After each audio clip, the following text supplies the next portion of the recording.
Come on, come on. All right, what's up? What's up? What's up? What's up, y'all? It is me coming back at you again with another live hangout vid.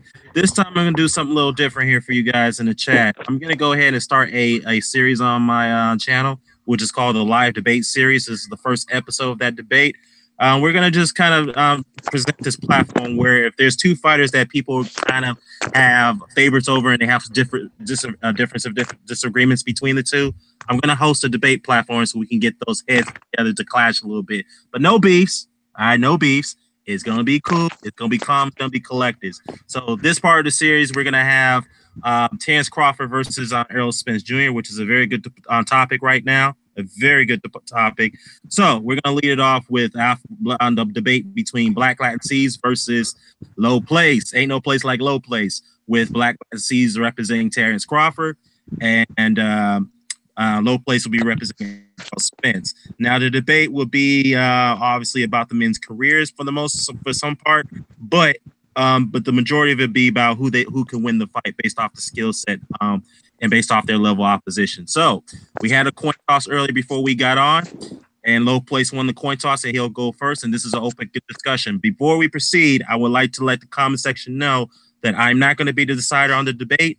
Whoever's in the comment section, you can decide. So do me a favor for the thumbs up. If you believe that Blklatinceez won the debate, put a thumbs up.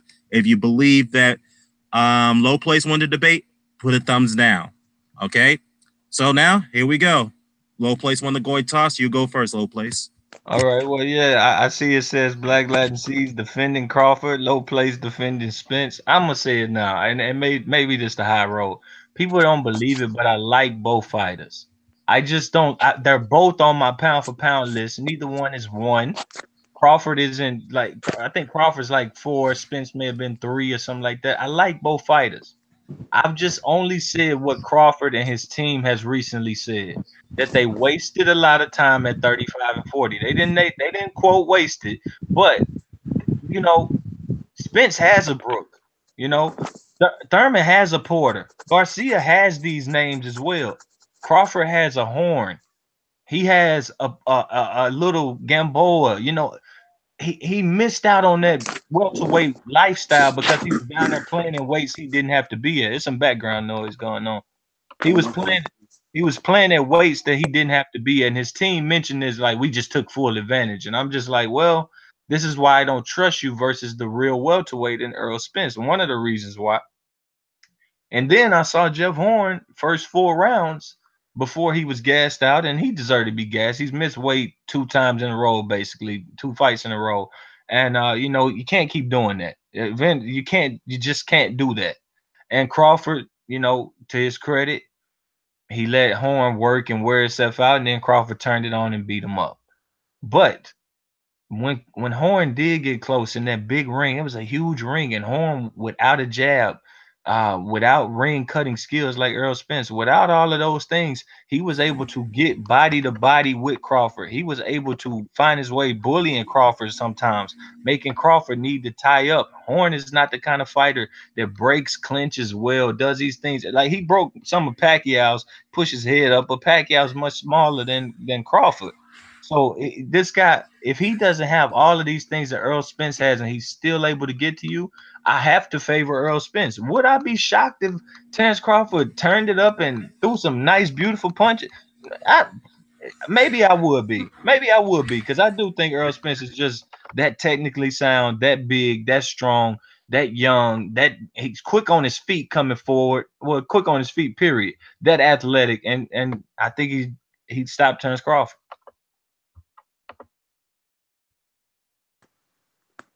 Okay. All righty. Cool. Blklatinceez, you want to go ahead start your opening your opening? Yeah, I mean, the way I look at it is like this. We can talk about their records, and we can talk about who beat who and what's the best fighter that this guy beat and what's the best fighter that this guy beat. But I think it's really all about style making fights and skill level and skill set. And I don't really think that I think the only advantage that Errol Spence has skill set wise is, well, actually not even skill set wise, it's just his God given height and size. He's the bigger fighter, so he has more reach. He's got like a 2-inch reach advantage. and he's just a naturally bigger guy. I feel like that's his only advantage. He's not. I feel like Bud Crawford's the superior fighter. And I feel like Bud Crawford, I mean, he fights good with whether it's traditionally orthodox or unorthodox, whether it's convention or not. I feel like he has more speed. I feel like I feel like he has better foot movement. I think he's just a better overall fighter. I think he's more elusive. He's more loose. I think he has a wider arsenal or a bigger arsenal of punches. I feel like he's just the better fighter, the more superior fighter. And I feel like his style is the perfect type of style to go up against Errol Spence. Now you brought up you brought up a couple of fighters that Bud Crawford fought. But I mean, let's be honest here. I feel like no matter what style you put up against Bud Crawford, I feel like he will make the proper decisions. He will make the proper changes, and I think that like his skill set will overcome anything. And I feel like his capabilities is. I think that's the most important thing. I think you could bring up all these other things. That doesn't matter. All this other stuff. What's the advantages that Errol Spence has over him? Errol Spence has a good jab. I feel like Bud Crawford's fought a guy with a good jab before, but I think his major advantage is just his size, man. It's just his size and his reach, because he's arguably I would call him a 154 pounder, maybe even a 160. I mean, if we seen these fucking sparring fights of him fighting with Jermell, and they going tit for tat, and Jermell's a very big 154 pounder. So when you put all into consideration, I don't see how. I mean, I guess just like you can see, I think you said you can see Bud Crawford winning. I can see Errol Spence winning just because of his size. But I mean, I don't know, man. I feel like Bud Crawford's speed, ability to move in the ring, being able to switch stances, having a great jab, having a great hook, more hand speed, more foot speed, more elusive, and being able to think quick on his feet. And actually showed a lot of strength in that Jeff Horn fight. Let's think about this here, man. This was his first fight at 147, and he looked like arguably the best fighter at 147. And this was his first fight at 147, And I mean, he's a smaller guy. He's about 5'6", 5'7".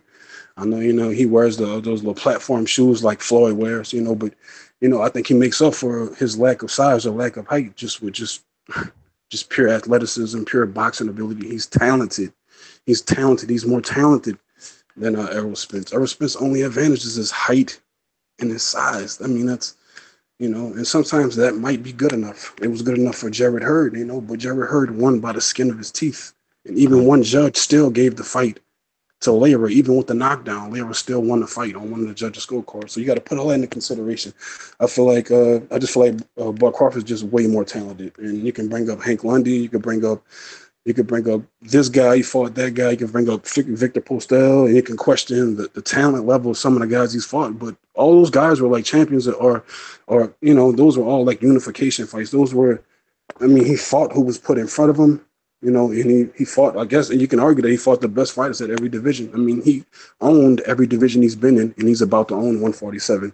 He just took a major step towards that ownership with his performance Saturday, his first fight at welterweight. He already looks like the best damn welterweight in the world in his first fight. He looked like the most talented boxer. He looked like the most talented boxer in boxing Saturday night. I mean, he shined. He showed power. He showed strength. He showed the ability to fight inside, outside. He tussled and wrestled with a guy who, I mean, I'm not even going to say arguably, Jeff Horn is the biggest welterweight besides Errol Spence. I mean, that's not even up for discussion. He's a big dude. I don't know what he rehydrated to, but Bud was able to tussle and wrestle with him and get rough with him and be able to do his thing and be able to make the fight not dirty, but to make it a tough backyard fight. You know what I'm saying? Hey, Blklatinceez. Yeah, yeah. That's a good intro, but kind of like, Oh, that was the intro? My bad. Yeah. That was just the intro. That was a whole song, dog. That was a whole song. Yeah. Just let you know that. But now we got the intro in that, the opening statements out the way. Now this is the opening discussion. So whoever wants to lead off the opening discussion, you can do it with or you can do it with. I just say this. Okay, go ahead, Lo. You talk about skills and you talk about talent. Look, man, Sugar Ray Leonard and Duran. When you talk about talent, Sugar Ray Leonard was just one of the most talented things you ever seen. But so was Duran.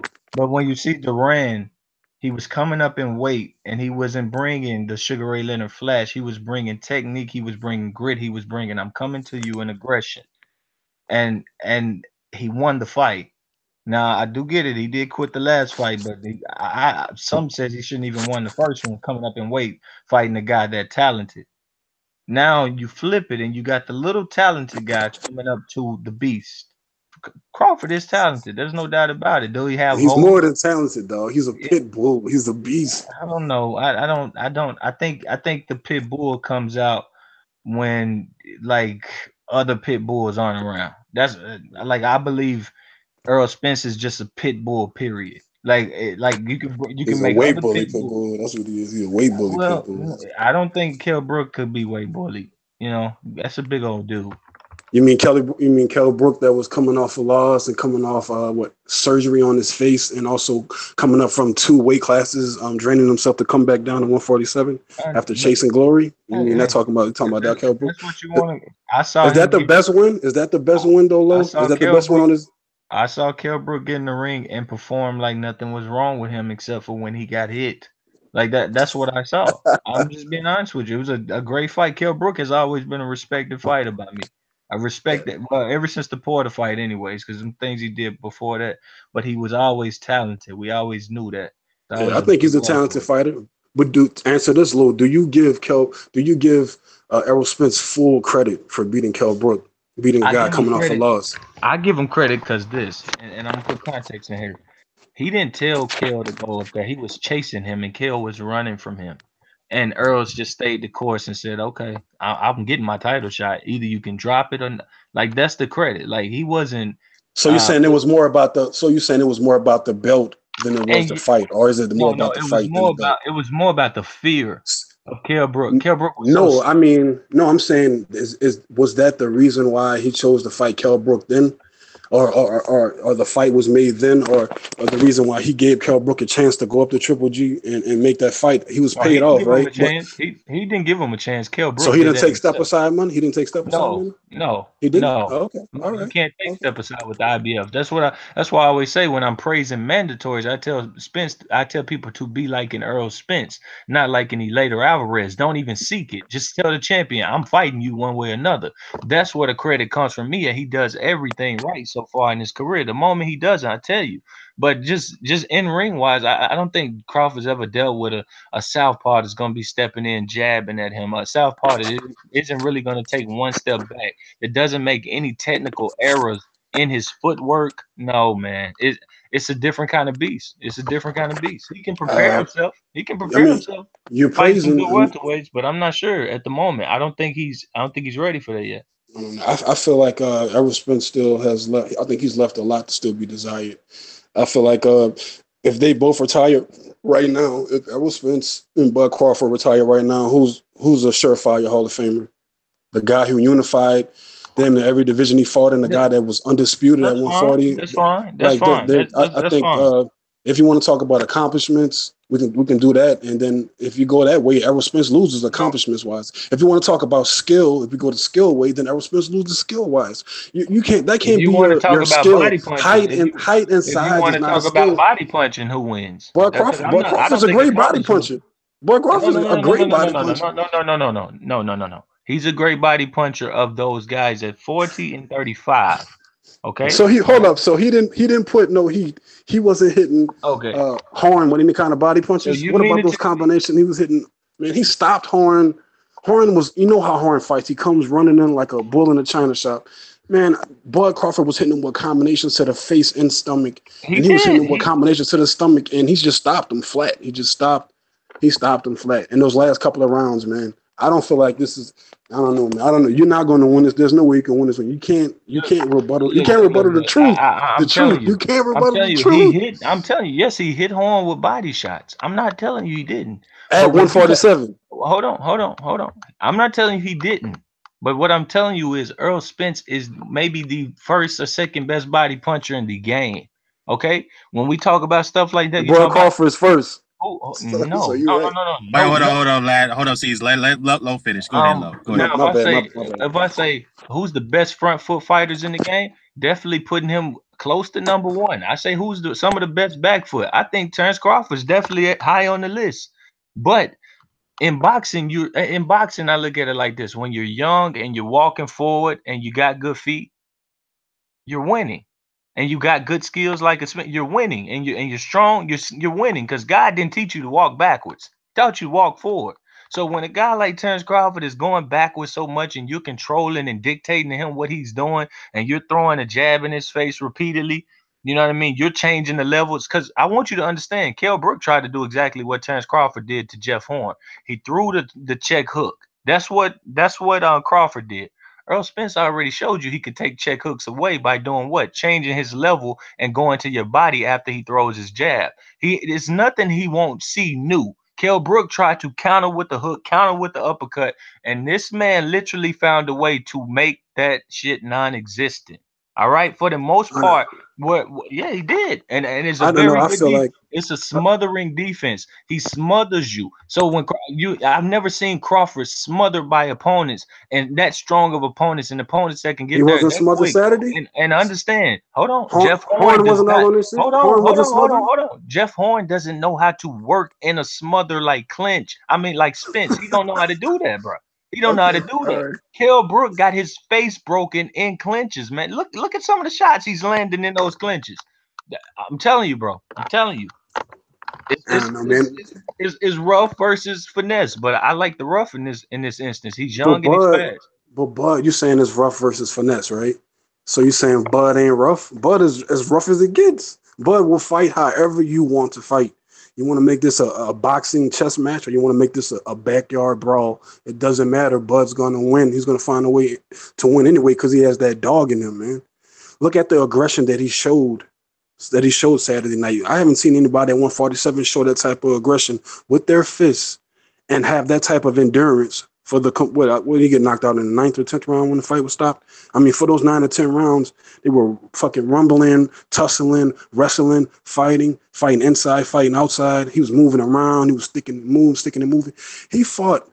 I don't think he. I think he's right-handed, but he fought that whole fight, the first 8 or 9 rounds or whatever. He fought those left-handed, and I mean, he looked as fluent. Like you would have never guessed if you didn't know that he was right-handed. You would have thought he was a left-handed fighter. But you saw once he switched to that traditional conventional style in like the ninth or 10th round. I mean, you saw what happened. I mean, you saw what happened. I mean, this dude has everything in his toolbox. He has everything in his toolbox, and I feel like there's nothing that Errol Spence is going to be able to do about someone who has more speed than him, that's more athletic than him, that has more free range than him, that has more hand speed and foot speed, who has a dog mentality. You hit me, I'm gonna hit you hard. It's not like Errol Spence cannot be punched. It's not like he can't be hit. Errol Spence fights, in my personal opinion, he fights like an Eastern European. You know, front foot, jab heavy, front foot, keep you at the end of his punches, load up. But he does have body work. That's the difference between him and most Eastern European fighters. So he's not a headhunter. So I give I give Errol Spence props for that. He's not a headhunter. But what I'm saying is that he fights more like that, a flat-footed fighter who doesn't move around. You know, you're raving about his footwork, but I don't.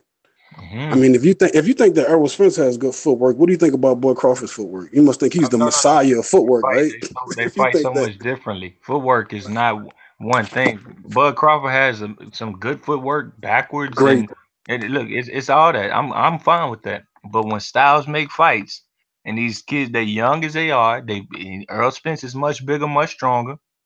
He's a southpaw that can jab and go around your lead foot, or he can, he'll just change the level when he shoots his jab walking onto you. And his jab, probably one of the reasons Kell Brook I got busted up too, is very strong. You saw in the Peterson fight, he's now taking angles on people, some things he really wasn't doing, where he was just mowing people down, but he just started having fun with Peterson.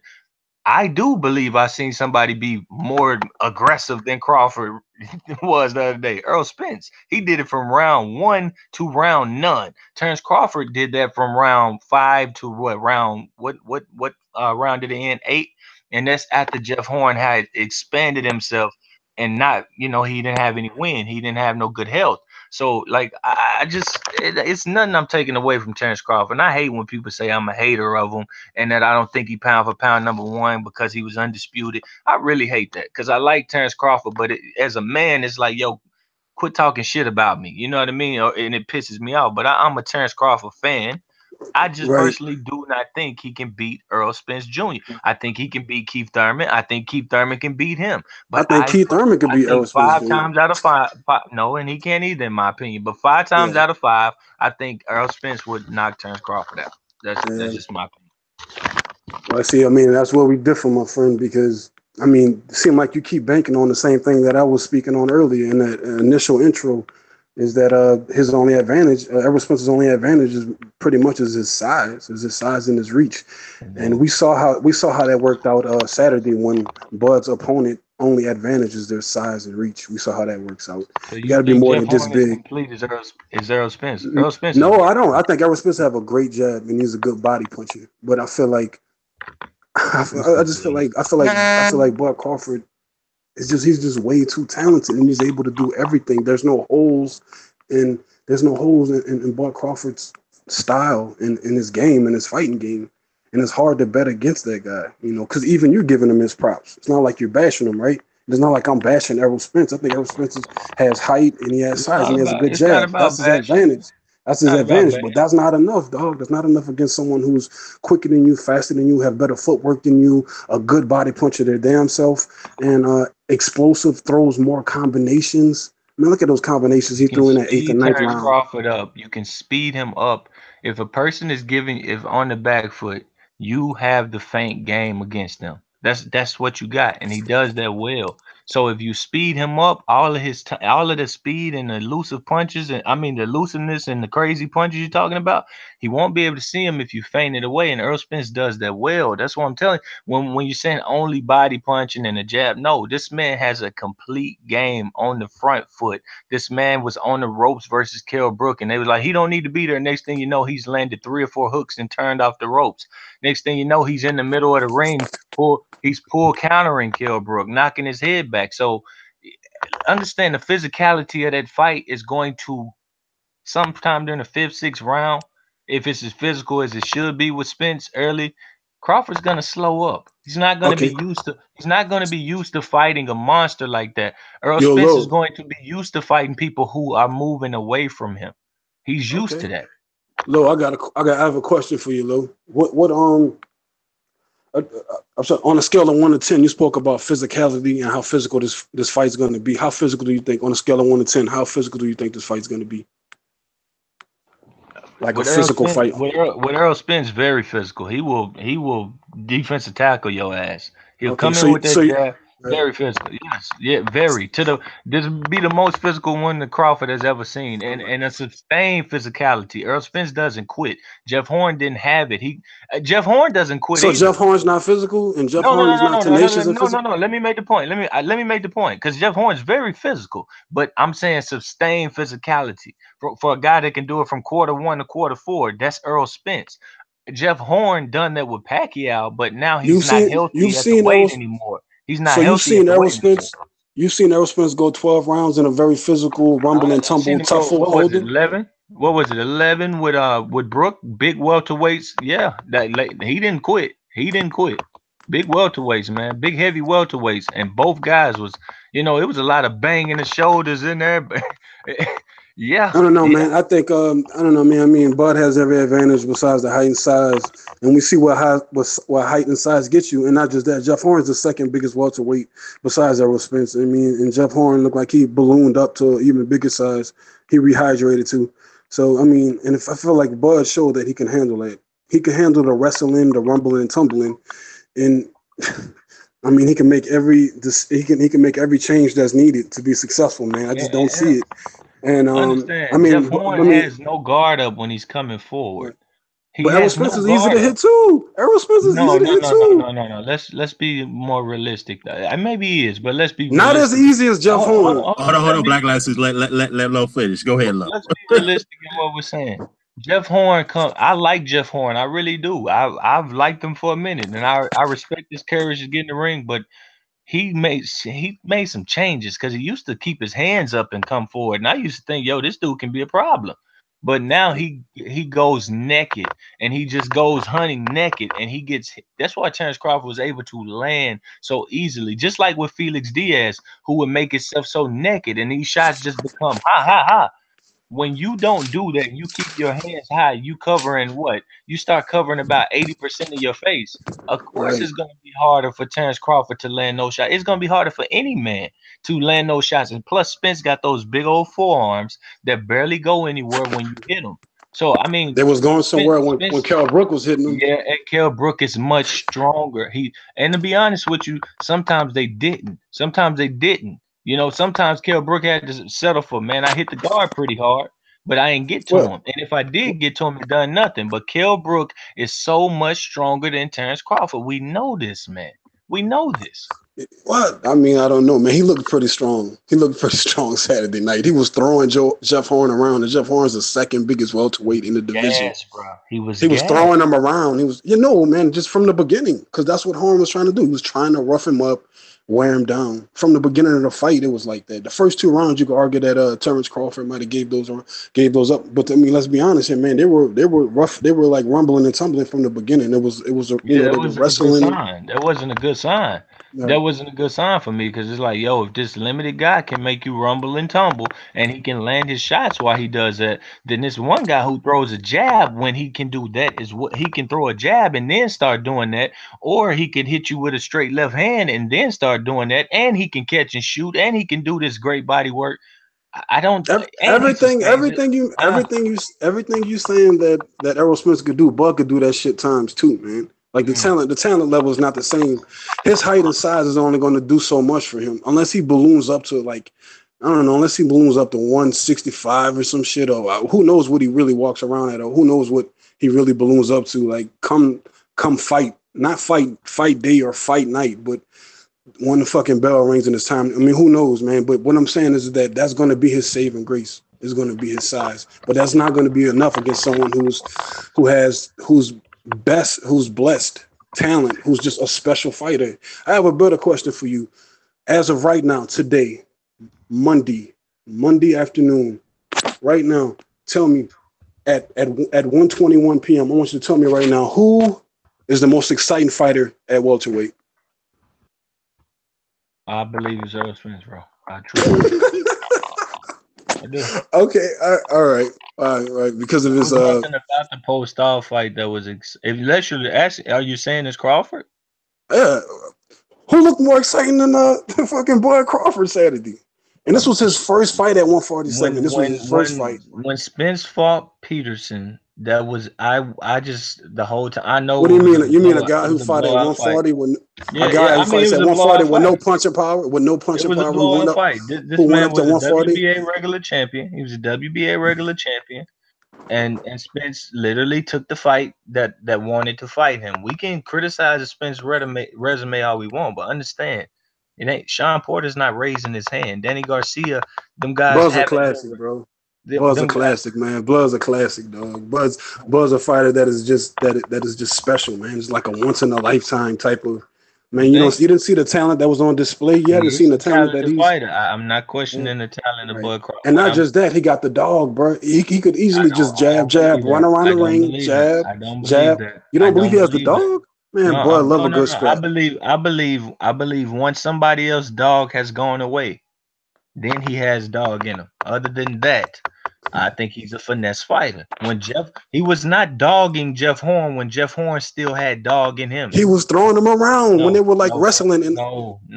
If that's your opinion, I can respect. Okay, I feel you. Jeff Horn would come in, and the guy would literally, I saw Crawford clinch. Me and Nauta on the line. I said, yo, Crawford just clinched 3 times in less than 20 seconds. That isn't dog. It's not. No, I'm not being funny, but that truly isn't dog. You don't see guys that you're saying, oh, he got dog in him, and they're not hurt. It's the second round or so, and you've clinched 20. You clinched 2 times and 3 times in less than 20 seconds, 15 seconds. To me, it is what it is. Like, I think he's a finesse fighter, and on the highest levels, I think that's going to show. He hasn't touched the highest levels yet. If your best opponent is Jeff Horn, you have not touched the highest levels yet. It just is what it is. And if your best opponent So far as a guy coming off of loss, going up 2 weight classes, coming from having a surgery on his face, orbital bone surgery, if that's the best opponent on your, and also Lamont Peterson, if those are your 2 best fighters, then I would say that you low fruit picking. Yeah, that's low hanging fruit, man. That's a cherry. I mean, that's a cherry. Bro, if you made that fruit run from you, run from you, and run from you, that's To bigger dog. fights with more money, right?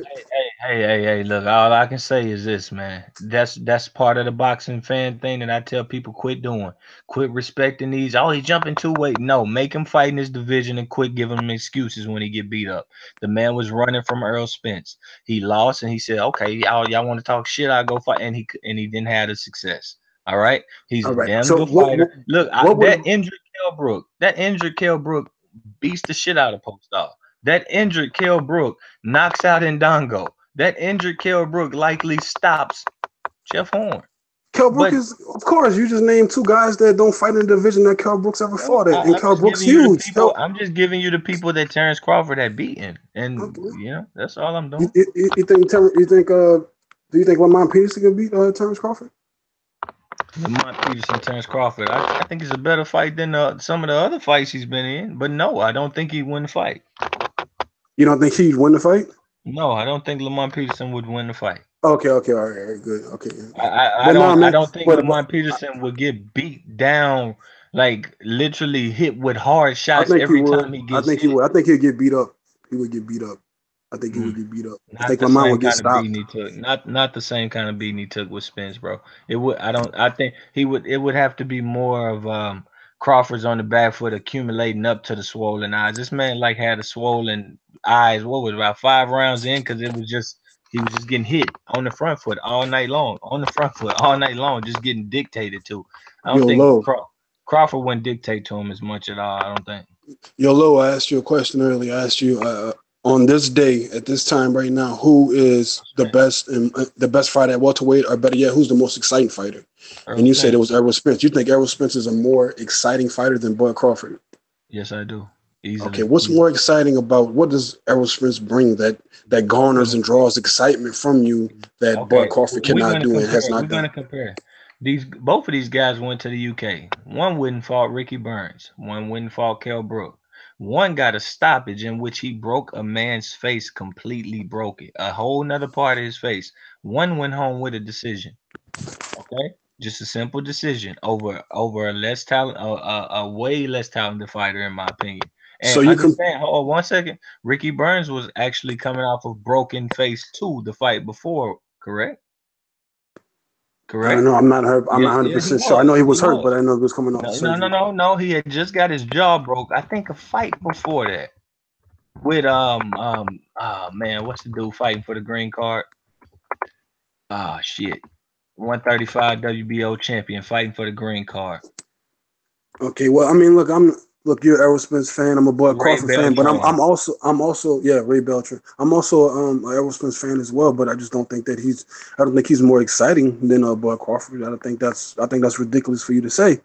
You're thinking about who brings excitement, I tell I you gave what, you a fact. I gave you a fact. the media for the past year and a half have been really pushing for Errol Spence to be the best. I guess because of the Floyd Mayweather cosign or whatever, or the sparring rumors and all that other shit. But I mean, for the past 2 or 3 years, I mean, Bud Crawford has just been constantly ascending and climbing his way up, and I feel like he's underrated. And I feel like he's done more than enough already to be like, if you retired today, he would be in the Hall of Fame.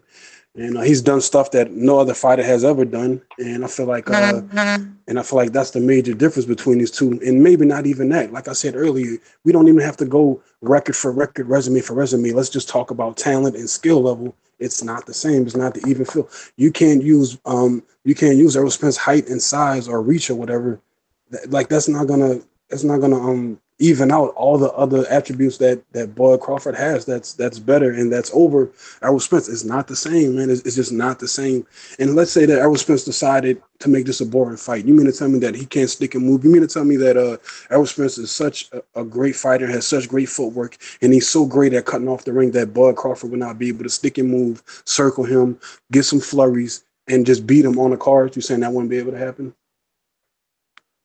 I don't see that. No. I see a jab catching up to him as he's moving, pushing him backwards, and repeatedly doing it to the point that Bud understands. Okay, I may have to stand my ground, or I may just concede that I've lost. Okay, and then at that point, we'll see if he really has the dog that everybody's giving him credit for. I don't know it because you fought Burns in the pocket that you have dog. He fought everybody that he could. Low. I mean, This is a what do you want him to brand do? new. No, he didn't, because his trainer admitted, hey man, we could have been at 47. Well, if you could have been there where the heat was, you ducked Floyd Mayweather, you ducked Manny Pacquiao, you ducked Timothy Bradley, you ducked Sean Porter, you ducked Kell Brook, you ducked Keith Thurman to go fight 135 pounders. That's just what it is. If that's what you're admitting, that you could have been at 47, then you ducked all of those fights where I could have maybe seen real dog. Now, if somebody told me Keith Thurman doesn't have dog in him, I look at him and say, look, man, you can say what you want about him being out the ring and probably not coming back well, but I saw that man stand toe to toe with a headbutt artist, with a forearm artist, you name it. Now, Bud, has he shown dog versus the level of competition? Yes, but I mean, how's that a but? How's that a but? How's there a but? If he's shown dog against the competition that he's fought, that's the competition that all his opponents, every guy he's fought, he's shown dog, right? So I mean, you're gonna penalize him for that? I'm trying to figure out what has he done to make you not believe what it's a new day. It's a new day, bro. And it's a new day for Errol Spence at 147 because, of course, I feel like Keith Thurman can beat Errol Spence. I think he has the skill set to beat Errol Spence. What I'm saying is Bud Crawford has that skill set times two. He's just not as naturally big as those guys, and you can't keep going up in weight over and over. Eventually, he's going to catch up to you. But what I'm saying is I feel like Bud is still young enough, still talented enough, and still very, very hungry. And he's hungry enough, and he's got enough dog in him to beat Errol Spence, man. I mean, Errol Spence, to me, he's not fast on his feet. He's not flat-footed. I can see Bud spinning him, man. Spinning him, getting his shit off, spinning him, constantly moving, constantly making Errol Spence have to basically reboot, set up again. That's how he fights. He has a stance and he has a set. The way he holds his hands up, that's the way Errol Spence fights. Errol Spence is not a loose fighter where he's just going to let punches go. He's going to throw those stiff, straight punches. Like I said, to me, he fights like a Russian fighter, like an Eastern European fighter. And I feel like, I mean, he's a great body puncher. I think he's a great, but so is Bud. Like I say, everything that you could say about Errol Spence, you could say about Bud, but you could also say it times two because Bud is more talented, he's more special, he's more gifted, he's more athletic, and he's just a better fighter. And the only thing that you can really say against him is that he's more talented, showing it versus 135 pounders, 140 pounders. That if Errol Spence fought and at 147, one minute, you saw one fight at 147, and you saw it versus a man that didn't have stamina past 4 rounds. You saw it verers a man who could not make the weight properly. Against the WBO champion, against a guy who had a real belt. That's fine. That's more than fine. That's all you can ask. I mean, let me finish. Wait, let finish. Go ahead. The guy has 2 defenses of his title. In both defenses of those titles, he's messed up his weight. All right, he's been bad looking. He's been bad looking in both of those defenses. That is not what I'm here to say. Oh, Crawford, you beat him. I'm just crazy about what happened. No, I'm gonna tell the truth, bro. You fought a guy that when he was healthy for 4 rounds, he gave you a damn good fight. And then after that, you could tell he was done, and you picked it up. You picked it up. Credit to you for picking it up. But I'm more interested in the Crawford that says from round 1 to round none, I'll beat your ass the way I was beating your ass when you was tired. Now, if he did that, we'd be talking. I'll be singing a different tune here today. I still probably wouldn't think he beat Errol Spence just because he beat Horn, but I would at least be saying, yo, that was a strong welterweight, and Crawford was strong with him and beating the hell out of him from round 1 to round none. I think that's very important. Okay, I'm not seeing when did Jeff Horn not be as strong, and when did he become unhealthy? Like when did he get sick during the fight? It looked like he was a 4-round fighter. I was calling it. He looked gassed. He looked flat out gassed. And it's no denying that. Like, he looked gassy. It Crawford was was a able to physical swing fight. him around. Yes, but he's been in physical fights, and I he's know, healthy in those physical fights, and he's withstood in those physical fights. but he was But fighting a different when, beast. So that's why he got tired. He was fighting a different beast, and I don't uh, think he really got that tired. I feel like Bud Crawford, he got. I mean, he fought Manny Pacquiao, and that was a very tough fight. He was very aggressive in the in that hot fight and all sun, that other stuff. hot sun. But in the high side, right? I understand, but he wasn't fighting Bud Crawford. Bud Crawford and Manny Pacquiao's not the same fighter. Manny Pacquiao's But older Crawford ain't got and he's nothing on the smaller. hot sun, man. He ain't got nothing on the hot Yeah. sun. Let me tell Okay. you. Right. And I mean, You I understand that, but regardless of the temperature, I mean, I understand that's important, but we're talking about the actual fighting outcome. These guys are professionals, man. And I feel like I feel like Bud just his body punching wore him down. Bud's body punching wore him down. Bud's physical style wore him down. And I feel like, I mean, that proved to me that's what I needed to see. What was the big question when Bud went up in weight? When everybody found out he was going to 147, would his power go up to 147? Would he carry the power? Would he be big enough? And I feel like he answered those questions in spades, man. Look how great he looked out there, man. I mean, look how great, and he stopped the second biggest welterweight in boxing. You want to say that he You're was taking tired or he context wasn't? out of it, though. You're taking context out of it. You're refusing to say that this man was dead tired. He has missed weight twice. He has done it twice. Dead tired. It's going to be easy to hurt him and look good versus him once he gasses out. That's why let's be honest. Terence Crawford looked way more amazing the last 4 rounds of the fight than he did the first 4 rounds. Jeff Not Horn true. was way more gassed the last 4 rounds of the fight than he was in the first 4 rounds. I'm talking about he had absolutely nothing. And I'm Some not say taking Bud anything away Crawford. from Crawford. This is taken away from Jeff Horn because he should have got himself prepared or he should have went up in weight. It's not Crawford's fight, but I'm only calling what I saw. But you I didn't see Crawford dominating this man from round one to round nine, and that leaves questions for me to But say, I didn't yo, see. But I haven't. There's been fights where Errol Spence didn't dominate from round one to round no, nine. That doesn't take no. away I'm from Errol a Spence's win. limited. I'm talking about a limited, strong fighter, where we're comparing. We're looking to. Excuse me, I had the hiccups here. We're looking to see what you're Because gonna I'm hitting you do. with facts. That's why. Let it Maybe out. Get so. it all Maybe out there. so. Maybe so. Maybe so. You said what's gonna happen when he fights Earl Spence. All we could tell was, okay, he's gonna tie up a bit. He's gonna try to tie up because we saw it there. Okay, he's going to try to counter punch off the back foot if you're aggressive with him, and he's going to land on Jeff Horn because he's so open.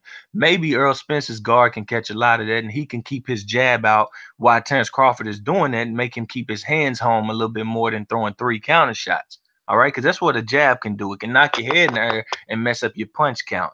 That's why I'm so big on this man's jab and his aggression and his feet to get him to the point, his suddenness. So I personally, I mean, we're going in circles, but the truth is, we'll see when we see. But Jeff Horn is not a good barometer at all to Earl Spence. All right, it just isn't, just Yeah. not.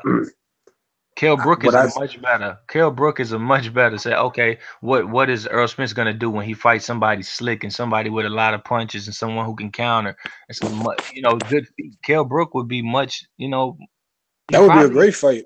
That'd be a great fight. Kell Brook versus Bud Crawford would be a great fight. I mean, Kell Brook's at 154 now, right? So that's no. just That's not wishful what I was thinking. saying. I'm just saying Spence's comparison fight. He's even in one fight Right. with Brook, he's proved more to me than Crawford has in his whole career, And in my honest instead of opinion. okay, if we let's just go off of because we know style makes fights. We've seen fights where both guys. We've seen we know that these guys can look great against one guy, but the next fight they look like shit. They look like dog shit. So let's just go off for not so much comparing who they both fought, like our accomplishments. 'Cause like I said, accomplishments wise, there's no comparison. But just as far as skills, the only thing that you really have to bank on when it comes to Errol Spence is his size and his reach. It's not like he has great hand speed. It's not like he has great footwork. It's not like he fights in different styles. It's not like he can fight you this way or that way. I mean, he fights a certain type of way. And I feel like the way he fights I feel like that Bud Crawford style is just a perfect style for He that. does. And to be honest with you, Keep Bud saying Crawford it, bro. style is the perfect. Bud Crawford style is the perfect style against anyone for the most part because he can do anything. He can fight any kind of way. It's like he can fight that boring That's a defensive guess. style, That's run a guess around and so shit. far, though. That's a guess. That's a blessing you giving him. That's you haven't saw that yet. See, that's what I'm saying. Haven't saw him fight different ways. No, Sure, no, I no. have. He fought You Postel haven't. one way. He You fought have not like seen him fight a big aggressive fighter with great feet, a great jab. You haven't saw that. You great, haven't but seen. so you saying Errol Spence has great feet? Okay, I got Yes, you. yes. He cuts the ring off damn near better than anybody else in boxing. What he got? He got nice shoes on. Like what he got? Like I mean, how? What's so great about his feet? He cuts What the does he ring do? off better than just about anybody in boxing. He keeps his distance well as well. You know, So explain to me how he would beat Bud Crawford. What would he do? he's not trying to be evasive like Crawford. And you thinking sometimes Crawford is evasive. Even with Postal, there's no living day that Earl Spence would see a Postal and think be evasive. That's why you haven't seen that kind of foot. That's why Because you're he's a like, oh, bigger, because he's a no, no, no, bigger, no, no, no, taller no, no, no, fighter that no, fights no, at a no. bigger division. That's how he fights. You can put this Postal at 147. You can put this guy at 47. Just make a 147-pound version of Victor Postal. Just make him the size. Add him up somehow, big him up somehow, make him 47. Then he'll Make be close to the Errol make Spence him size. yeah, make him undefeated. Make him undefeated, and he's going to get beat up and beat down. He's not going to get outclassed and ran around from and circled around and check hooked and moved from. No, he's going to get You know beat what? up. And You know what I you're can going to tell? tell yourself, oh, but I didn't see that Floyd Mayweather footwork. Look, man. I mean, like you said earlier, we're talking in circles. Look, I'm not gonna budge on how I feel because I mean, my eyes don't lie to me. My eyes won't lie to me, man. Mhm. My eyes went out. I know what I saw. I know what I saw Saturday. I know what I've been seeing for the past couple of years. I feel like Bud is on a different talent level. He's arguably the most talented fighter in boxing. He has no holes in his game. He can get into a dog fight with you. He can wrestle and tumble with you. He can fight you with the 1-2 jab. His hand speed is ridiculous. His hand speed, he keeps, if anything, his hand speed, he gets faster in the second half of the fight. Did you see his hand speed Saturday, man? Can I And add something to this? he's Yeah, willing to hold on, let his hands hold on, go. Rick. Hold on 1 second, man. But He's go willing to let his hands go. Things, Dan. He's willing to let his ahead. hands go and throw more than a one, All right. two. I mean, hitting them with 3, 4 punches, man. Throwing body punches, combination punches is just not the same. It's a different talent level. It's a different class, Mm-hmm. and Mm-hmm. all you can really hold on to is the Kell Brook. He fought Kell Brook, but he didn't fight Kell Brook at his best. He fought Kell Brook at his worst. All right. Exactly. Well, You look, know, Okay, hold on, I'm guys. going to Hold say on, guys. this. Hold on, guys. Hold on, hold on, hold I'm on. about to jump off. I'm about to jump off. Okay, yeah. So I was going to ask you, Lo. You want to finish up? You want to finish your Yeah, closing arguments? I'm just going. I'm on. I got some business I'm trying to handle. Don't look like it's happening, but I'm trying my best. I appreciate the debate. I've been on here long enough. I'll let somebody else carry it on out, but I'm gonna get off now. And go handle this business. All right. So you don't want no closing arguments? You don't want to finish? Nah, we went in circles. We went at it. I mean, everybody heard the video. It's out Well, there. the ring. Okay, hey, before you jump off, the Ring IQ got a couple questions for you. But go ahead, Ring. Go ahead. Go ahead. Well, I mean, it's not questions. I think that it's more along the lines of people giving Spence a lot of credit for doing shit that is basic shit. I mean, they giving Errol Spence credit for beating a guy coming off a life-altering beating. He got the side of his face smashed in. That's not my imagination. That shit happened. Okay. He got the side of the Can I face ask you a smashed in. question, Ring So IQ? Ask you a question. yes, Okay. you can. When Hold was on. the first time? When was the first time that you gave Bud Crawford credit? I think it was the Gamboa fight. That was an important fight because a lot of people they got memory loss. Gamboa was being touted as a pound for pound fighter. No, he He's a wasn't. highly touted guy. He exactly. had Yes, he history. was. Yes, he No, was. he was He was being on the pound touted for as pound list. no, Gamboa he was on was the not pound on for the pound pound for list, pound list at the time of and that he was at fight. the bottom half of the pound for pound No, list, he and he was was not. undefeated, No, and he he was was not. projected to be the No, winner of that fight no, versus Bud no, Crawford. He was no. the Yeah, he favorite. He was was the low. favorite. Let me ask you this. Let me ask you this. So you didn't give him credit for the Ricky Burns. You didn't say, oh, Terence Crawford Nah, looked nah, nah. nice after the Ricky Burns fight. Let me break it down for you. Let me break it down for you. Ricky Burns is some basic shit. You beat Ricky Burns. Very good, very good. But beating Gamboa and Ray Beltran, that was important. That was like, okay, you the number one, he the number two. That's good. So when he moved up to 140, there was people that was saying that like, yo, Gamboa punched him right in his fucking face. So when he go to 140, he gonna have problems up there. And then we see what happened when he got to 140. Nothing. He gave everybody else problems. Nobody was giving him no kind of smoke. All right, now he cleared all of that out. And what I want to add is I'm not trying to denigrate Errol Spence. I think he could be a great fighter. He could be. But what he did with Kell Brook is fucking basic. That's basic. Oh, you beat a guy that got the side of his face smashed in, that he had to have surgery. You know what I'm saying? That we already know he was trying to leave 147. He was trying to go to 154. After he done got his ass whooped and Triple G done wiped his ass with him, he go down to 47 to fight a southpaw that hit hard too. What you think is going to happen? Errol Spence has not done nothing at 147 yet that is like, oh my God, chill. What, you beat Lamont Peterson? If you look at the Felix Diaz fight, Felix Diaz, I scored it for Diaz. I scored it for Diaz. So, I'm with you on that one, dog. I thought Diaz won that fight too. I mean, no, I thought he won that fight. I thought he won that fight. So I'm saying, like, look, I'm not denigrating Errol. I think he could be great. But the same things you saying about Errol, I could turn right the fuck around and say that about Regis Prograis. He's a hard-punching southpaw that a lot of people don't want to fight. Does that make Regis Prograis pound for pound? No. Nope. Like, what the fuck have you done for me to say that? What? Hey, real quickly though, Dark Heart. Shout out to Dark Heart in the chat. He says, "Look, Gamboa was inactive. You dudes need to stop it. He was very inactive before the Crawford fight. He had a big size disadvantage." No, he wasn't. No, he wasn't. Because remember, I want y'all to. This is how you know shit. This is how you know you gotta do your homework. Gamboa had fought Darlise Perez, right? And that wasn't like no 2 years of inactivity or nothing like that. So that's not accurate.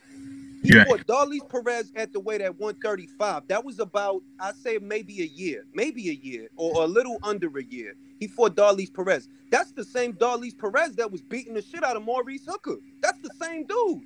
So if Gamboa beat that man way back then, when he was when he was a more highly touted fighter, when he was a better fighter, don't try to make it seem like Gamboa was a fish out of water at 135. That's just not the case.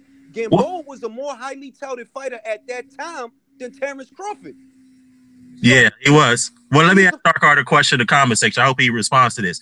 Dark Heart, let me ask you this, man. What's a better win? Crawford beating an undefeated Gamboa who was rated one of the pound-for-pound best fighters in the world, who was Olympic gold medalist, undefeated, or a guy who was coming off a loss, a terrible knockout loss, who didn't really have a resume like Gamboa? Which one's a better win?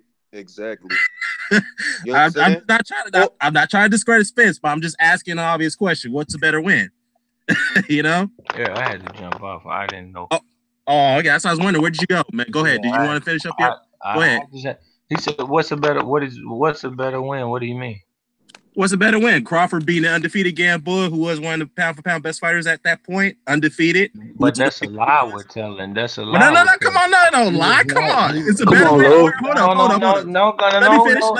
Let me finish my question. Or beating a guy. All right, hold up.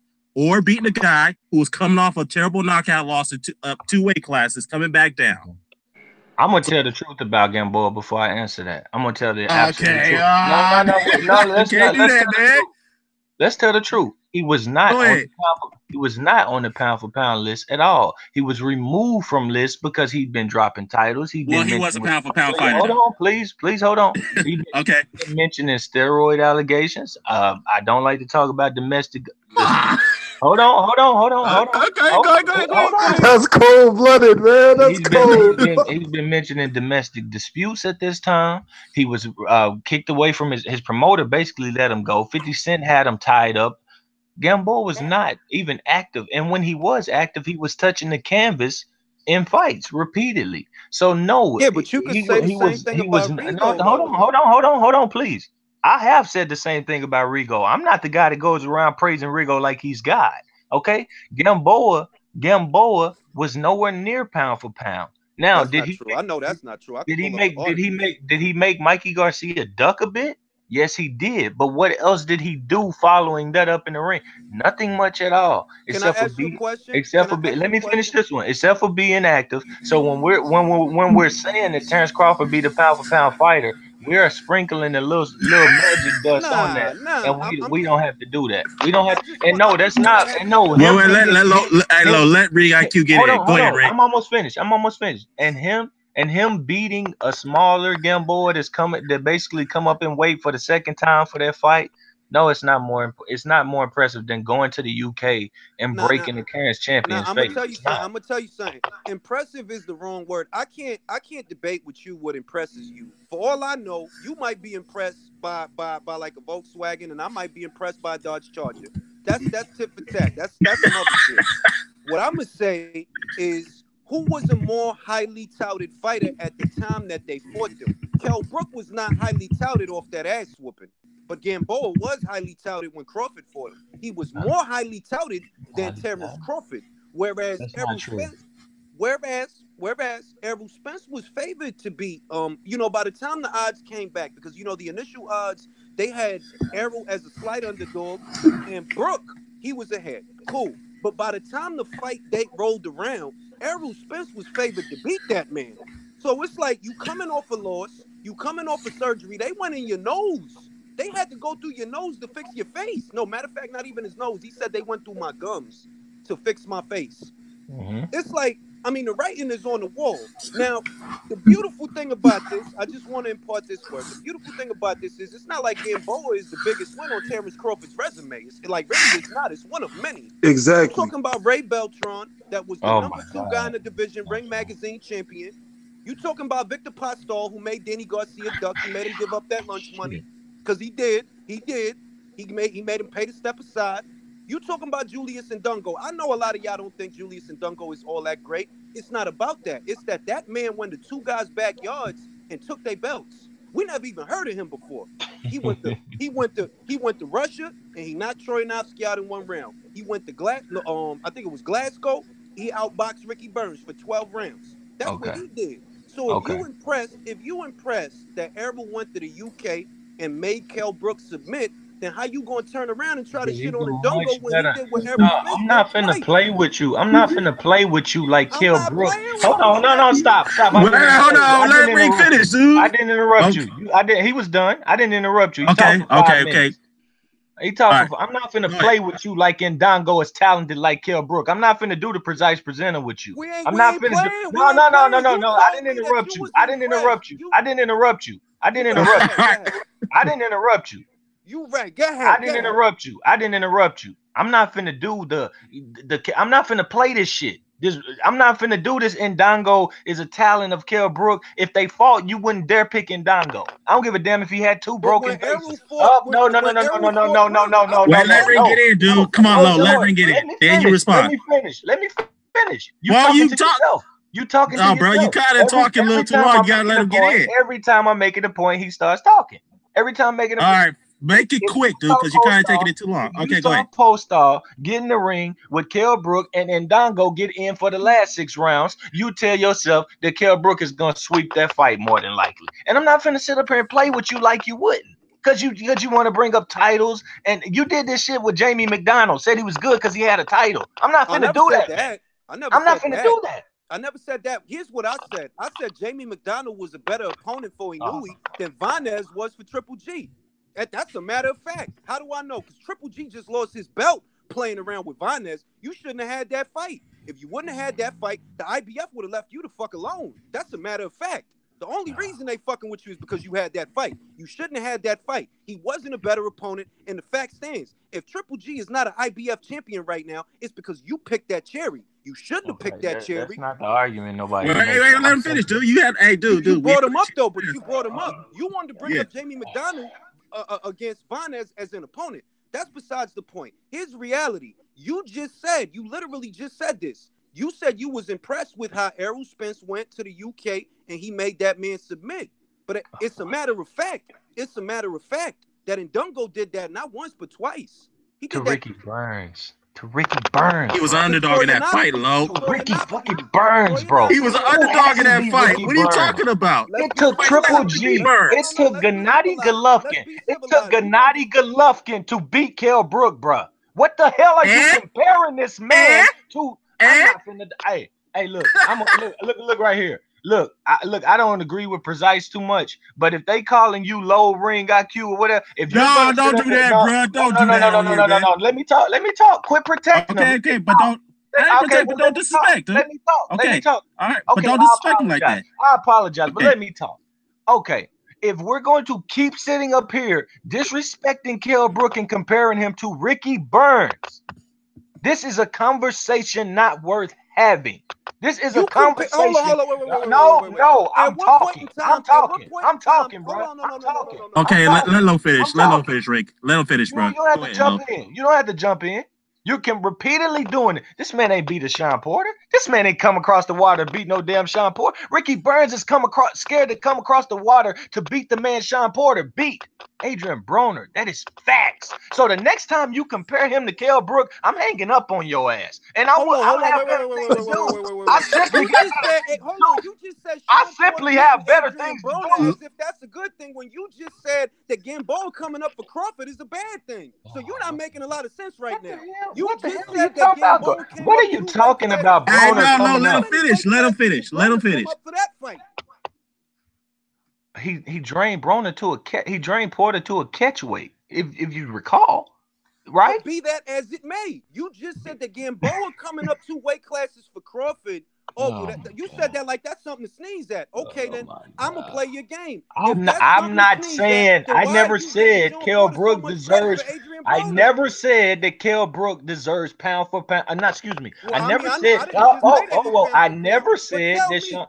I never said that Sean Porter. Dude, you're making an argument I didn't make. You're making an argument I didn't make. You're not going to do that. You just made an argument that I didn't make. When did I make you are comparing Kell Brook. No. Hold on. You're comparing Kell Brook to Ricky Burns. I stumped you on that. I told you. The reason I told you to get the hell away from me with that whack-ass argument is because the guy that Kell Brook beat, the guy that Kell Brook came to the States to beat, Ricky Burns wouldn't even come and beat the guy that Sean Porter beat, okay? He refused to do it. I didn't say that Sean Porter deserves credit for that. You're nitpicking at straws because you're really not a good debater. You're just a guy that's no, I'm not being funny. You're just rolling on. I'm using the logic that you're applying. That was not logic. That was not logic. No, what you did was not use logic. What you did was make an argument. Let Ring IQ get in. Go ahead, Ring IQ. Now this is how funny his argument is. He just said that Gamboa is not that big a win because look at how many divisions he had to come up before he fought Crawford. Well, look at how many divisions Broner had to come up before. And when did I say it was a big win? Hey, don't interrupt him, dude. Hey, don't interrupt him. He interrupted me. When did I say it was a big win? Don't interrupt. Hey, bro, don't interrupt. Yeah, go ahead, Ring IQ. Go ahead, man. Go ahead. Now.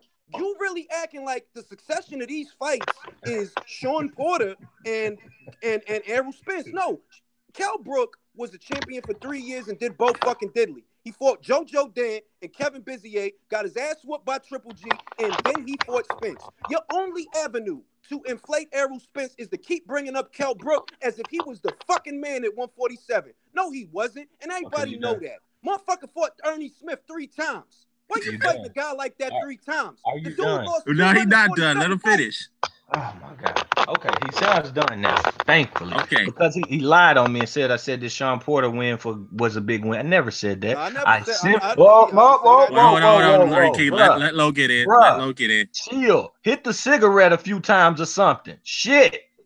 Dude, come on, man. Just finish your point. I'm hurting his feelings because I'm using you have no. I'm hurting his feelings. Right. Like I said, you said something I never said. You know you did. I never said Sean Porter versus Broner was a big win. I'm going to keep saying that until you admit that everything you just said prior to that was bullshit. You know I didn't say that. I said that you're not going to compare to me Kell Brook and that damn JoJo Dan ass dude over there from Glasgow. You're not finna do it because that's about the level he's on. Since you want to laugh at Kell Brook fighting JoJo Dan or Bizier, if that's what you want to laugh at, then you should laugh at Ricky Burns being that same level and you comparing him to Kell Brook. Yeah, but I never said. You can't stop, can you? You can't stop, can you? You just can't admit. You can't admit that you can't admit. Whoa. I'm trying to hear. Bro, you cannot admit that I never said. You cannot admit that I did not say Broner was a big win for Sean Porter, although he did go to a catch weight, and that's impressive to be able to make that weight and still win that fight. You can't admit, you need to come here and admit that, oh, you never said that. My argument with Gambo and Crawford was bullshit because I tried to base it on you and a lie. Now admit that I never said there was a big win. Admit it. There's nothing. See, this is the thing. There's nothing to admit to. Okay. You brought up. Now, can I talk, or is you going? Right. Yeah. Let Ring IQ talk. No. You don't have no integrity. No, bro. let him talk. Let him talk. You can't debate me. No, I'm on let mute. him You don't have talk. no Let him integrity. talk. You don't have no integrity. Let him talk. Let him talk. Okay, go ahead, Ring. Now, this is what I'm saying. He brought up Kell Brook versus Sean Porter. What makes that such a big win? Seriously, what makes Kell Brook coming over here to beat Sean Porter such a big win? Then he brought up Adrian Broner as if to say that these succession of fights. Now, I never said that this is what he said literally, but this is the succession. This is the sequence of names that he brought up. He brought up Kell Brook, he brought up Sean Porter, and then he brought up Adrian Broner. What about him? Nothing if you don't rate Sean Porter, hey, come on, let him finish, He's dude. doing it again. He's doing it again. Let him finish. No more interrupted. If you look at this, if you look at what he's saying, think about Kell Brook's resume, and I don't think he knows what's on it. I don't think he knows Kell Brook that well outside of the Sean Porter fight, because I know Kell Brook's resume like the back of my hand, and it ain't a lot on it. So for you to think, because this is really about Errol Spence and Terence Crawford, and you're bringing up other shit, you're bringing up other people when the subject is Kell Brook, Errol Spence. How big is that win in comparison with fights that Crawford had? And Crawford's got several names better than Kell Brook coming off a loss in surgery. That's the focal point of the argument. You brought Adrian Broner into it. You brought Sean Porter into it. I ain't bring up nobody else. I'm bringing up the people that they fought. Long-winded. So if we're gonna look at who has better wins, Crawford has several better wins over champions. Who is better than Kell Brook? Who is better than Kell Brook? Who is better than Kell Brook on Terence Crawford's resume?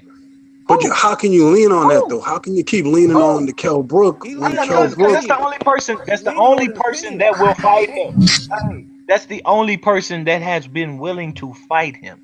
But look, he didn't fight him at his best, man. He fought him at his worst. Try to. Kell Brook ran. All right, that's all you can do is try to get into fights, and he beat the shit out of him, broke his face in a different place. Now, as far as you keep on saying, you bring this up, you're long-winded for nothing. You're not teaching me shit. All I know is that you don't have any integrity, and you will say things that I did not say in order to make points. No, look at you. Now you're interrupting because you know I'm telling you the truth. You can't take this work. So you go ahead and interrupt. Go ahead. You keep on running. Be long-winded. Go ahead. Hold on. Before you finish, Lo. Lo, before you finish, I'll let you finish your point, but I want to let everybody know Charlie just came into the chat. What's going on, Charlie? What's going on, G? Can you hear me? Not much. You kind of muffled, brother. You sounded muffled. You want to clear that up real quickly. Look, I didn't watch all your debate with Precise Presenter, and I know he's a bullshitter, but I'm be honest with you. Some of what you've done here today, it might be on par, because I know I didn't say what you said I said, and just because I say some names don't mean you run with those names. But you the one that said them, though. I never brought up none of them people. You don't have to interrupt. You don't have to interrupt. You can just take the work and reply if you're a real man. Well, you really about this, you can say, hold up, Ring, let Blow finish. Because he know what he done. He know what he done. He came in here, he heard names, and he applied. Oh, that means you rate them. No, I know you're gonna take me for what I say, or you're going to admit that you don't have any integrity, or you really just no good at this. It's one of the two things, bro. But at the end of the day, I can look at fighter by fighter. Victor Postol is not better than Kell Brook. Julius, based on what, your opinion? Julius Indongo. Based on what, your opinion? What is it based on? Once again. Matisse never won a title. Sean Porter, titleist. Kell Brook beat him. Postall best win, a non-titleist, okay? And Dongo's best win is Ricky Burns, okay? A person that everybody beats. Everybody doesn't beat Sean Porter, man. Well, two titleists though, bro. Sean Porter is likely to become a two-time divisional champion, and he's going to fight a former unified champion to do it. Okay, so if you don't want to rate that win just because you said, okay, bro, it ain't a lot of people that's done a lot of nothing out there. Okay. All right. Well, let me get Charlie's input on this. Charlie, what do you guys say about this, brother? Can you hear me now? Well, you still sound a little bit muffled, man. You got to fix that mic. Give me a second. 1 second. All right. Okay. Look, let me allow me to rebuttal this because he was talking for 5 minutes. I got a clock right here that was clocking how long he was talking, but he calling me long-winded. Now, go ahead. I'm gonna ask all the guys in the room a question. Who introduced Sean Porter and Adrian Broner to the conversation? Me or Low? No, it ain't that I Low did. I introduced them, but you said I said that Why was you interrupting that me? was a great I fight. asked- Wait, let Low,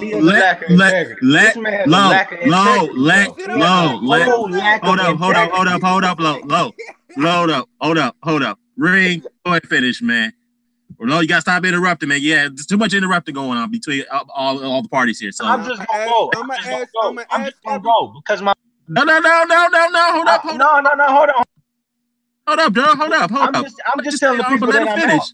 Dan, I'm just telling the people that I'm out because his lack of integrity does not excite me to do this. I can do this with better people than that. I'm out though. I'm out though. Yo, I got a question. Like, who fought more champions? Who fought more champions? Who fought more Crawford champions? did. Crawford did, obviously. Crawford did, obviously. Low's gone. He gone. Low's gone? Yeah, he gone. I'm gonna ask y'all a question. Who introduced these other third and fourth and fifth parties to the conversation? The conversation that I heard focused around the skill set of both fighters and what they've displayed against these fighters. Now, what a lot of Errol Spence fans like to do, what a lot of them like to do, and I don't take it away from Errol Spence, I think he could be a great fighter. But you making too much of Kell Brook. It's irritating because it's like, y'all was talking shit about Kell Brook right before he fought Errol Spence. A lot of people was talking shit about Kell Brook right before he fought Errol Spence. That good point. Fighting none of the other shit. Wait, hold up. Low's back. Low, you want to say something, man? So that means because people are upset that he's not getting the fights. What you gonna do? You gonna exit? No. What are you gonna do? Are you gonna have integrity? Are you gonna have integrity? Are you gonna have integrity? Is the real question. I'm not twisting your words. I'm not twisting your words. I'm not twisting your words. I'm not twisting your words. I'm not twisting your words, young man. I'm not twisting your words either. Yes, you did. You've already done it, and you continue to make points off of it. You admitted you did it. You admitted you admitted that you did it, and you continue to make points off of it. All right, well, I'm gonna get back to what Dan asked me. I'm going to get back to what Dan asked me. I'm just gonna get back to what Dan asked me. Yo, I had that question for Low. No, actually, Blklatinceez had that question for you. Blklatinceez, what's that question? Right before you left, dog, I was just wondering, like, who's fought more champions? Of course, Terence Crawford. Of course. Okay, what about a guy who's had multiple championship belts? Any opponents that of course that Errol's fought that's had multiple belts at one time? Yes, Terence Crawford has been able to get fights at 135 and at 140. Yes, he has. Errol Spence has not been able to get welterweights to fight him. So you really think that? That's a fair point. That's not what's going to save Terence Crawford if he's on the ropes. That's not what's going to save Terence Crawford. No. What's going to save him is his speed. I'm just asking. I'm just rebuttaling. My bad, Lo. Go ahead. My bad. I can just rebuttal. All I'm saying is these questions. I accept the facts. That's cool. But that's not Terence Crawford or Errol Spence. If Errol Spence hurts Terence Crawford in round 3, neither one of them is going to think about, I have won 7 titles and you won 1. Or no, it's not going to be on anybody's mind. Okay, but so that's you why. Admitted earlier. That's why. Hold on, can I finish my point? Do you have to interrupt every time? No. Go ahead. Finish your point. All right. Now, simple as this. That's why that has really no merit to me. One guy has been in 3 divisions, okay? And he's admitted he could have just been in 1 his whole career. Whereas the other guy said, I want to be a welterweight and I want to take every title from all of these good welterweights. I don't want to fight Ricky Burns's. I don't want to fight Ndongo's. I want to fight Keith Thurman's. I want to fight Kell Brooks. I want to fight Terence Crawford's, Manny Pacquiao's. And I respect that way more than just picking up titles at lower divisions that really aren't that. You can say Beltran, but you just saw him get beat by a guy that ain't been in a title fight in forever, and they robbed him. Well, can I ask you a question, Lo? Simple question, just a simple question. Who is a better fighter, Yorgos Gamboa or Kell Brook? I think Who's more at the time of the fight. At the time of the fight. No. It's a simple question. Who's more accomplished? Give it here. I'm about to do it. At the time of the fight. At the time of the fight. Did this guy at the time of the fight and even after the fight? At the time of the fight and even after the fight, Kell Brook, and I'm gonna tell you why. Kell Brook had just went up to 160. He had just went up to He had just went up to 160, and he was laying hands on Gennady Golovkin at 160. And then what did he do after the fight? Unlike Gamboa, who's losing fights after losing low-level fights, Kell Brook is winning. Gamboa just came off a win. Talking about. Hold on. Can I talk? Gamboa, Rob, Jason. Yeah, get it. Gamboa. Yeah, go ahead. Can I finish? Yeah, go ahead. Finish my point. Hold on, let me finish my point. I'm almost done. Well, yeah, let Low finish his point. Hey, let Low finish his point. Gamboa robbed Jason Sosa. He was knocked out. He quit. All right. Kell Brook is a better win during the time of the fight and after the fight. He's a better fighter still today. Okay, because he hasn't wasted his career. He was coming off a loss in street. Let Ring get in. Let Ring get in. Go ahead, Ring IQ. Get in, bro. You can't lose when you don't fight. Well, right now he said Gamboa was losing low-level fights. Who did he lose? Who did he lose to? He was undefeated when he fought Terence Crawford. I said after the fight. After the fight. But he was undefeated, right? Like, am I bugging or was Gamboa not twisting my point? I said after the fight, he's losing low-level fights. He's losing low-level fights. He just lost. Who's he losing to? He got knocked out. No, after the Crawford fight. Are you slow? All right, who did he lose to? Who did he lose to after the Crawford fight? Who did he lose to? Castellanos made him quit on his stool. You don't remember that? How many losses? Wait, hold up. How many losses did he have after the Crawford fight? Hold on. Do you remember Rene Alvarado? No, that's the question. I know that fight. Go all through it. He losing that fight. He lost to Sosa, but they gave him a decision. That's as simple as that. They gave him a majority decision. He lost to Sosa. He should have been. He almost got knocked out by Rene Alvarado, and Castellanos made him quit. Okay, can I ask a question? Kell Brook is not having those kind of fights yet versus a Rene Alvarado. No. Can I ask a question? And go ahead. Don't interrupt me because you're not even letting me get a word in edgewise. We see how many years there have been between the time that he fought Terence Crawford and the fight he just had with Jason Sosa. That fight just happened. Has that same amount of time passed for Kell Brook and Errol Spence? No, they fought last year. So who's to say that Kell Brook won't start losing fights? They're trying to put him in there with Jared Hurd. Okay. Would you give Kell Brook good odds to win that fight? No, and I wouldn't give a Gamboa level fighter. I wouldn't give a Gamboa level fighter any odds on winning that either. But I do give Kell Brook a good chance to give him a damn good fight. Yes, I do. Now this is my question. Okay, Ray. How many years has it been between the Terence Crawford Gamboa fight? Okay, I'll answer that.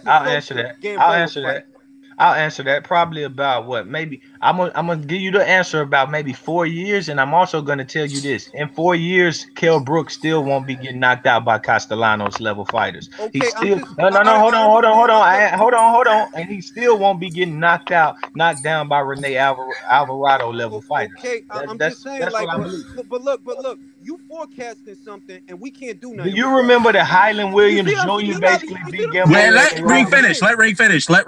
Go ahead, Ring. Now, if you telling me that won't happen, I can't do nothing with that. That shit, like, that's your opinion. I don't know that won't happen. But what I do know with an absolute certitude is it's been 4 years since Terence Crawford fought Yuriorkis Gamboa, and he just, because I think he lost too, if you want my opinion of it. I think Jason Sosa beat him too, but that was 4 years ago, you understand? Whereas Kell Brook and Errol Spence just fought, like, what, last year? Let me give you one a year ago then. I'll give you one. Well, let Ring finish. The point I'm trying to make is you can't use Jason Sosa giving Gamboa a hard fight 4 years later after the Crawford fight because it hasn't been 4 years since Kell Brook fought Errol Spence. So we don't know that he's not going to end up in that position. We don't know that. I'll give you one. Okay, Low, you rebuttal, then I'll let Charlie get in. But go ahead. I'm gonna give you one a year later after the fight. The man fought Highland Williams Jr. and he looked like absolute shit. And people came away saying Highland Williams Jr. deserved that decision. That was 1 year after the Terence Crawford fight. You will not see Kell Brook fight a Rabchenko level fighter and not knock him the fuck out. Okay, that I'm just gonna tell you the truth on that, and you need to accept that. It's not I'm for gonna ask you a question now. Okay. Can I ask you and just give me the answer? The answer. Okay. Kell Brook loses his first fight with Gennady Golovkin, right? That's his first professional loss. How long did it take for him to have a loss after that? How long? I don't care. He fought 2 good fights. I didn't ask That you. happened. I asked you That's a how question, long? dude. I don't care. I didn't ask How's you that a if you good cared. I question? asked you how long. I don't How long know. did it I take? don't know. Let me tell you why it don't really matter to me. Because he fought 2 But I didn't guys ask in a you why it don't Hold really on. matter I to don't you. That's know. not I what I told you I asked don't you. know. I told you I don't know, and I'm gonna rebuttal what you said. If you How you think gonna that's rebuttal what I said? whoa, Just answer the whoa, question. whoa, Just No. whoa. answer the If you think question. that's a good question, then you're basically I'm saying not you thinking. don't support. Bro, can you Oh answer the man, question? All right, hold damn, on, Ray. bro. Hold on, Ray. Bro, can you Damn. just answer the question? Just I answer the told question, him. bro. I said I wanted to say one more thing after I don't know, but this man think he asked the greatest question in the damn world, It's a and he simple question, bro. Anything you about to okay, ask, okay. So It's a let me simple have a simple question. answer. Let me have a simple answer without Okay. talking over you. Then Okay, give me a shit. simple answer. Give me a simple answer then. Give me a simple Let answer. me give my answer. Just give me 5 damn seconds. Look, All right, 5 seconds. I said I don't know how long he got in the ring, but I said this: if you don't respect the fact that he fought Brook Oh and my God. he don't respect the fact that he fought Oh Spence, my God. dog, you asked a dumbass question. You Why fought is 2 that a good dumb fights in a question? row, and you're What's talking dumb about him about the losing. question? I'm asking you a You're talking simple about him question. losing. He fought 2 fighters in a row. What did you think? Can I You ask think you another just supposed to question? win every Can I fight? ask another question? Can I ask another Wait, question? before you go, hey Rick, before you do that, let me get Charlie in real quickly, Yeah. man. I was just Charlie, gonna say, like, quickly, like, again, we do it. This is what happens in a lot of debates now, where we start discussing opponents, who would have beat this and who would have beat that. Why don't we talk about what they've achieved and the skill set of both I fighters? agree with you. Exactly. Who would win in the We fight? already Like, done that. let's I agree with move you. forward. Yeah, but I'm just hearing Castellanos, Gamboa. That was years ago, man. We already done that. We already Is discussed the accomplishments and the skills when we first got on. But I will say this though, I don't know why anybody acts like Errol Spence was the first person to beat Kell Brook. Carson Yeah, Jones. after Golovkin broke his eyes Exactly. and everything. So that was a guy that had to burn back down to 147. He didn't really want to be in the fight. Let's be honest. He knew he was going to lose anyhow. They were avoiding that fight for a long time, Eddie Hearn and Kell Brooks. I mean, it's brave of him to come over to England and win the belt outright. And, you know, it's not the first time it's happened, like an American's come over to Britain or a Britain's even gone over to America and won a title. We have to really, we have to look at what he's done since then. We got Lamont Peterson. That was a good body. But I'll say this: when Danny Garcia beat him, he was kind of washed up, this, that, and a third. I do find that when people make points about, you know, opponents. No, I'll say that. No, let me finish, Low. When it was Jarrett Hurd, when Jarrett Hurd beat Trout, look at all the haters, right? Hurd shit. Trout's no good. Blah blah blah. Charlo beats Trout on Saturday. Suddenly, Trout is a world-class opponent again. Exactly. You know what I mean? Exactly. Thank you for that. Thank you. Yeah. They're hypocrites. That's a good point. I didn't say that. I didn't say that. I don't know who y'all listen to then, so I don't know. But a lot of people, sure, but a lot of you. I know One second, Low. One second, Low. I'm not saying that you said it. I'm just saying that, like, when you argue opponents, it's kind of like, to me, it's kind of like pointless. You know what I mean? It's really a pointless argument. They're both unbeaten, right? Both fighters. They're both unbeaten. So at the end of the day, it's not worth talking about whose opponents were better. You're talking about a guy who came from 135 to 147. He's achieved more than Errol Spence. That's just a fact. That was my point, like right? that a lot. And the skill set, I'm going to be real. I think if you know boxing or you've been in the ring, or even if you know people that have, you'd know that Terence Crawford has great skills. And it's not going to be an easy fight. If they fight, it's not going to be an easy fight for Errol Spence or Terence Crawford. It's really a fight that Errol Spence should win because of its sheer size. But we've seen it and we said it time and time before. Skills win fights, not size. So can I this add is what something, we should be Charlie, to what you're discussing. saying? Yeah, go ahead. this situation reminds me a lot of the Andre Ward and Kovalev fight in the sense that if you look at the man that Kovalev was at 175, people are telling themselves that no, this guy's punching power, he's too strong, and Ward is too small, and he's not even a big puncher. This situation reminds me of that. Where look, Andre Ward is the more versatile fighter.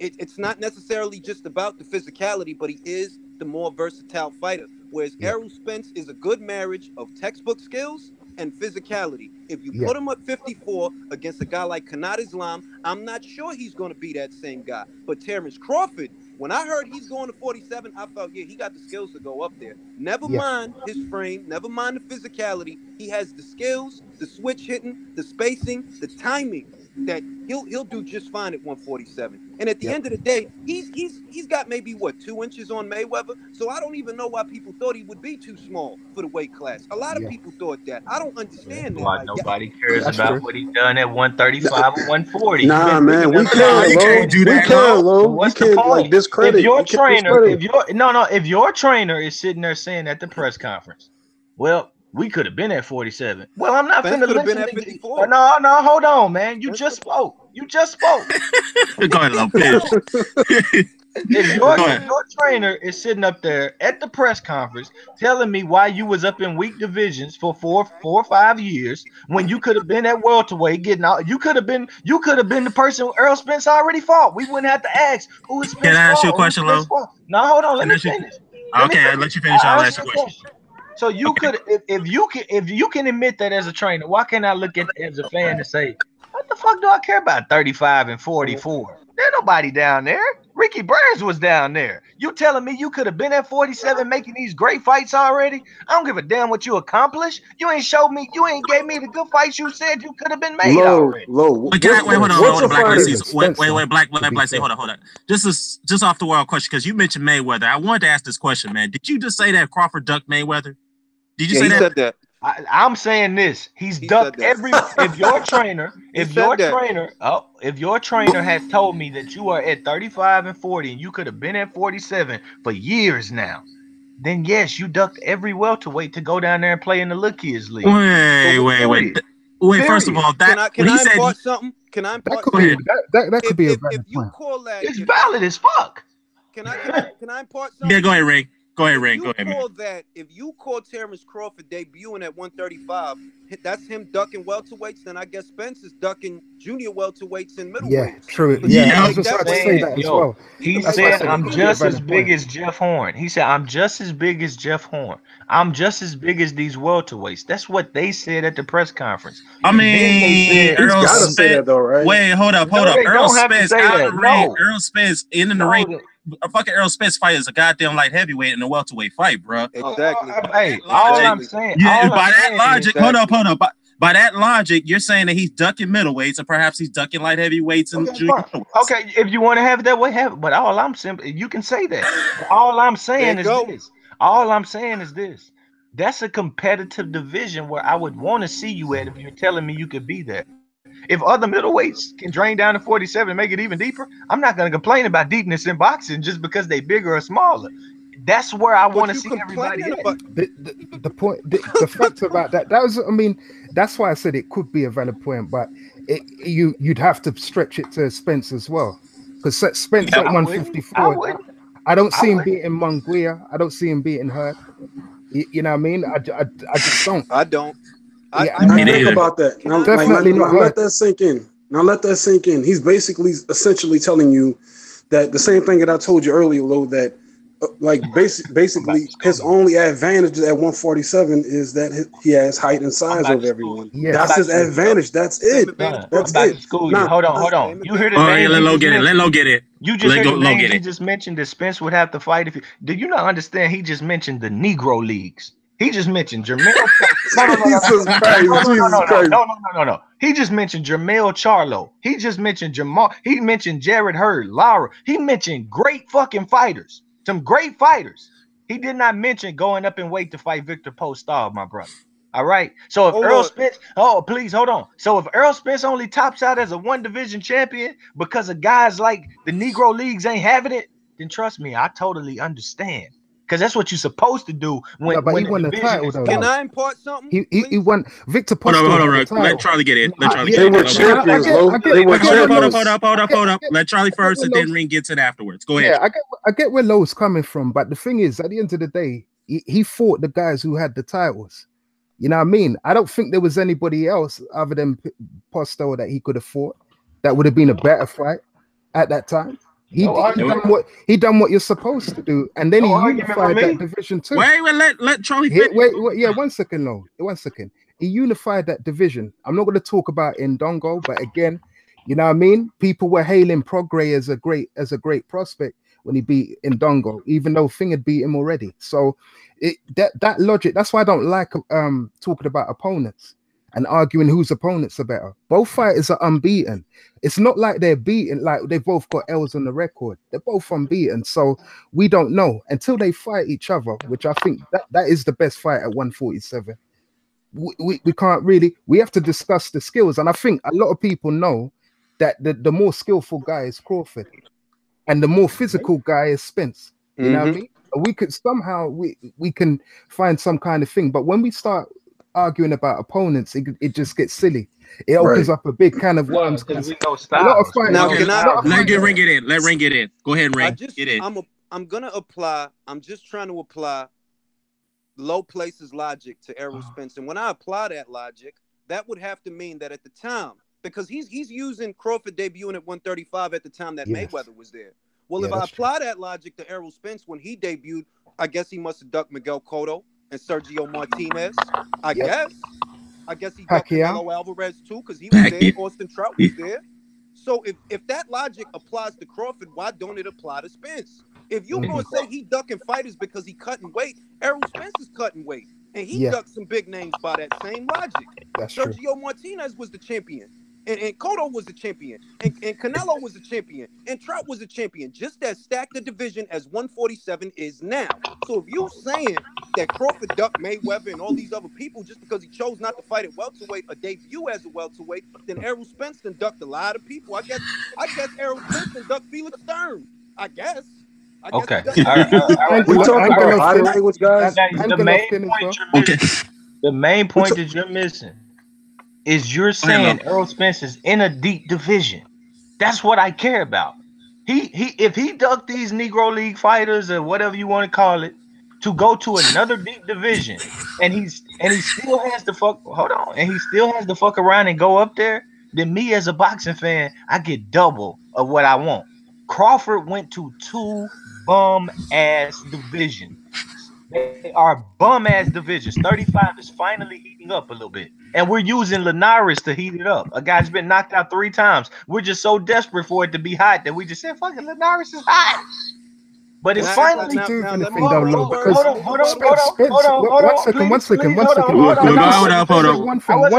I wasn't finished. Hold on. Well, let Low finish it. Then Charlie, you get in. We're losing. We're telling 135. We're using 3-time knocked out Linares to say, oh, it's finally hot, but it's a little hotter than when Crawford was there. You mean to tell me this dude went through 2 weak ass divisions where none of these guys are pound for pound fighters and probably ain't even finna get close to the list? Even in their returns, they're not gonna get close. You seen what happened in Dongo, and you comparing that to Errol Spence being around Keith Thurman, Manny Pacquiao. But he didn't fight them. He didn't fight them. They won't fight them. This is what's wrong with boxing. You're happy they're ducking them. What kind of fucking fighters are I didn't say that. Stop lying. Why would you say they're not fighting them? Why would you say they're not fighting? We're gonna let Charlie go in. Let Charlie get in. Charlie, go ahead, Charlie. As well, answer this as well, right? Has Spence dared to even? Has he even spoke about going up to 154 and or 160 for that? He's scared. He's scared, right? Because until he wins some kind, has a good win at those 2 weights, you can't compare the 2. You talk about a 3-weight champion, regardless. 2 trashy divisions. He's in 147 now. He's here now, and it sounds like fear. I'm not being funny. It sounds like fear, because that's what I hear other boxing trainers say when they know their guys coming up against someone big. That is fear. You're saying what is fear? Hold on, you're telling me his achievements and shit. Wait, let me finish. You're saying so because I don't tell. Let Charlie finish. Let Charlie finish. Go ahead, Charlie. You're saying that his achievements at those things are shit, right? They're weak divisions. But yet your guy who's in this lush division has only got one body really on his record. Because Lamont Peterson came up from 140. Trained out with no power. So he's only got one body. Okay. So got one body. And this guy next week is not good enough for you to say he's the next coming. He's not. On Ocampo's, it's trash.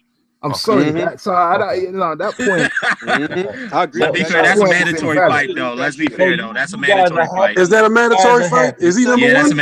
Is he number one, Dan? Yeah, he's a mandatory. Oh, look, Ocampo ain't done shit, and I'm not mad at Spence. He's doing his job as a champion, but Ocampo ain't shit. So after Spence washes him, please curb your enthusiasm, Errol Spence fans. Ocampo ain't done shit outside of Mexico. He ain't never fought outside of Mexico. So curb your enthusiasm. The only thing I want to impart is that if we apply this logic, Errol Spence did in fact avoid a stacked division. How much more stacked would 154 in a stacked division? Hey, let him finish. Go ahead, Ray. He's not letting me finish. Yeah, go ahead, Ray. Go ahead, Ray. How much more stacked would 150? Because he's talking about Charlo. He talking about Hurd. Yo, that's what the division is now. Errol Spence didn't debut now, did he? No, we're talking about the time that he debuted. At the time that he debuted, there were big names at 154. All right? He could have debuted there, and he would have still been a part of a stacked division. But you, like Crawford, decided to cut weight. So if you're going to criticize Crawford for that, you got to then criticize Spence for doing that and having accomplished less. Because I can't have my own context. You mean to tell me I can't have my context of saying that Spence is in a deep division? Right now, he's in a deep division. He cut to if you want to accuse him of cutting, he cut to a deep division where you can lose any night if they fight you. And instead of losing, he has them scared to fight him. Whereas Terence Crawford cut to the damn. Wait. Crawford wants that fight, bro. What are you talking about? Crawford want to fight him. Like he wants that fight. I didn't say he didn't. I'm talking about the people that's been there that you guys are happy having fought him because you're happy to say. Well, we didn't say that. Why bring it up if you know that you're acting as Spence hasn't fought them because he's avoiding them because you bring it up like he's done nothing. They won't give him a chance to do nothing. Well, why is it Spence team? Wait, hold on. Why is it Spence team? Why aren't they pressing to make that fight happen right now? About what his team won't do. I want his team. I want him and his team to try to unify the welterweight division, and then go to the Negro. Crawford whoa, please, and then go to the Negro leagues. I have no reservations about Spence going to the Negro league. I don't give a damn if he lose 4 times. If he goes to the Negro league, he's gonna lose. Oh yeah, I don't care. That's the point. I don't care. The reason why if he loses. They don't want to fight Spence is I don't care. Yeah. Why would I care? Well, no money. Well, I know you don't care about wins and losses. Why would I care? Look, Lo, it's obvious you don't care about wins and losses because you're banking on the Kell Brook fight as his money fight or as his best fight and his best opponent. And Kell Brook was coming off a loss. So obviously you don't care about wins and losses. I care about competitive boxing matches. That's what I care about. That's all. So we're going to go by accomplishments. Don't care. If we're going to go by accomplishments like we discussed earlier initially, like if we're going to go by accomplishments, then of course Bud Crawford wins by a landslide. If we're going to go by talent, Bud Crawford wins by talent. Most people hold on. If we're going to go by accomplishments, today they'll tell you that Gennady Golovkin got just as many title defenses as Bernard Hopkins because that's the bullshit they pull on. Right. Accomplishments aside, I'm simply talking about competitive boxing. I don't care. Wait, hold up. Accomplishments aside. Accomplishments. Wait. Look. It would mean something to me. It would mean something to me if Terence Crawford took those belts from people that I feel would beat Errol Spence. I'd be like, yo, he'd beat his ass. None of them cats are nowhere near good enough, even surviving 5 rounds. But you don't think anybody beats Errol Spence. Well, let me go to the comment section. Wait, hold on. Let me go to the comment section real quickly. Looks like Dark Heart is on your side on this one slightly. He said here, look, Ocampo ain't shit, but Terence Crawford put on a pedestal beating the weakest champion. So who really shouldn't have had those belts in the first place? He talking about Julius Ndongo. Dark Heart, listen. First of all, we didn't know who Julius Ndongo was, okay? Let's be honest here. Did you pick him to beat Edward Trinovsky? Nope. Not in Russia. Yep, not in Russia. Yep. Did you? Yeah. Did you give him a fight at all? Because he didn't get No. Hold up. Let me finish. Did you give him a chance to beat Ricky Burns? Because I sure as hell didn't. Many people did give him a chance to beat both of those guys because we never heard of them. Come on, Dan. We all knew he was going to beat that white boy. Stop playing. Who covered the fight? Who covered the fights, though? That's what I'm saying. Everybody, well, let me ask you this, Lo. Did you do a pre-fight? Hold up, Lo. Did you do a pre-fight breakdown on Indongo? Why would I? It's Ricky. He was on to hang out with us, man. He was on to hang out with us. Wait, Trimnoski and Indongo. Did you do a pre-fight? Why would I talk about Troy now? Yeah, EJ did a hangout before that fight. LowPlace was on there with us. Who did he pick to win that fight? I don't recall. LowPlace is all over the place, but I know he was there. I wouldn't have picked the fight. I would have said, yo, I don't care about neither one of them dudes because they ain't top. They not good. They not good. I probably just would have told you. Can you guys hear me? Yeah, we hear you.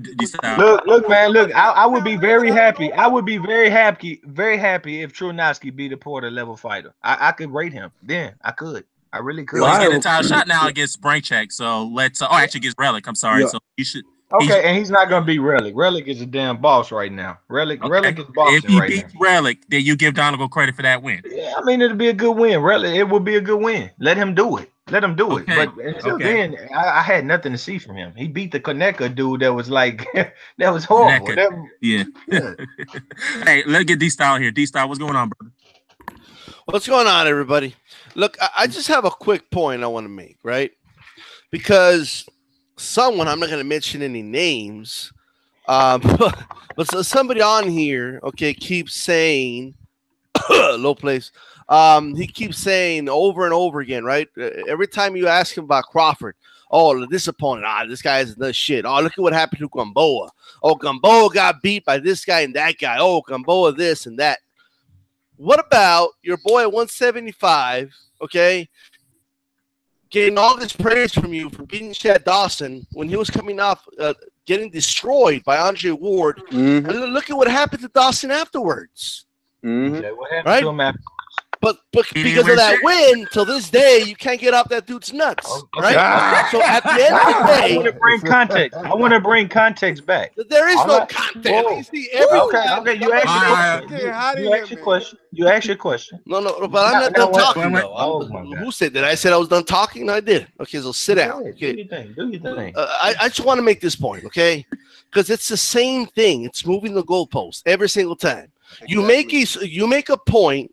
And you never stay consistent with all fighters, okay? When somebody says, "Yo, wait a minute, LowPlace. What about this one dude you love, right? And you don't hold this fighter to the same standard. Why not? Oh, well, that's because," and then you give some bullshit reason.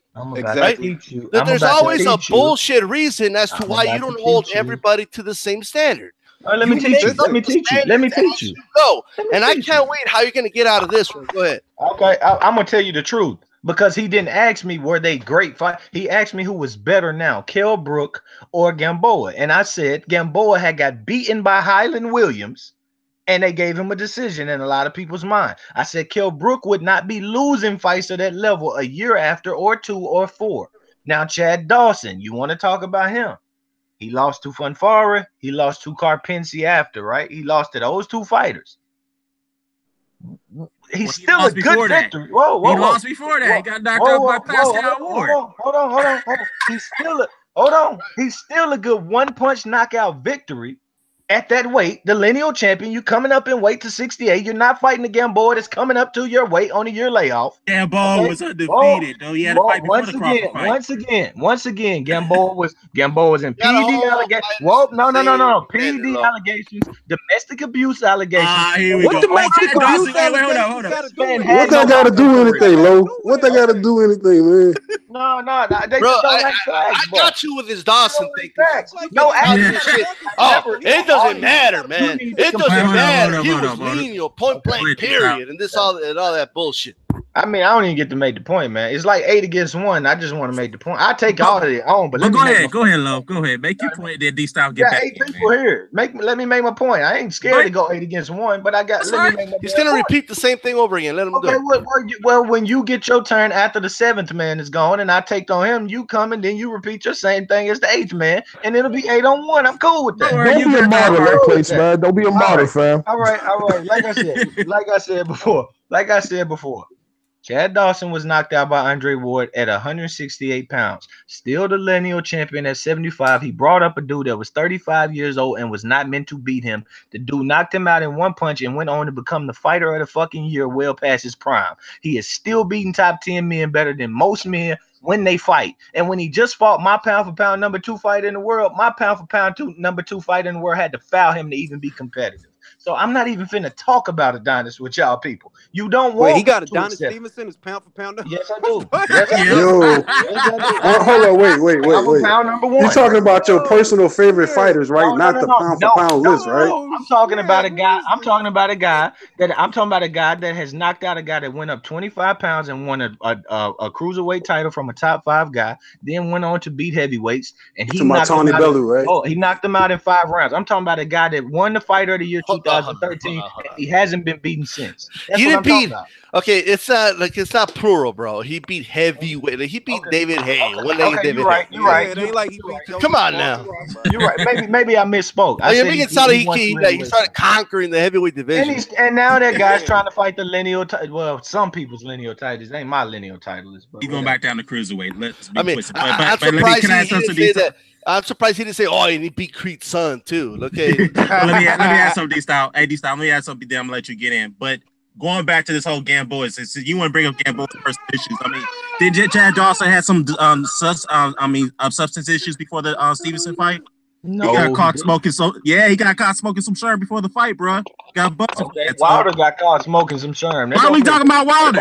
Yeah, like talking about Wilder.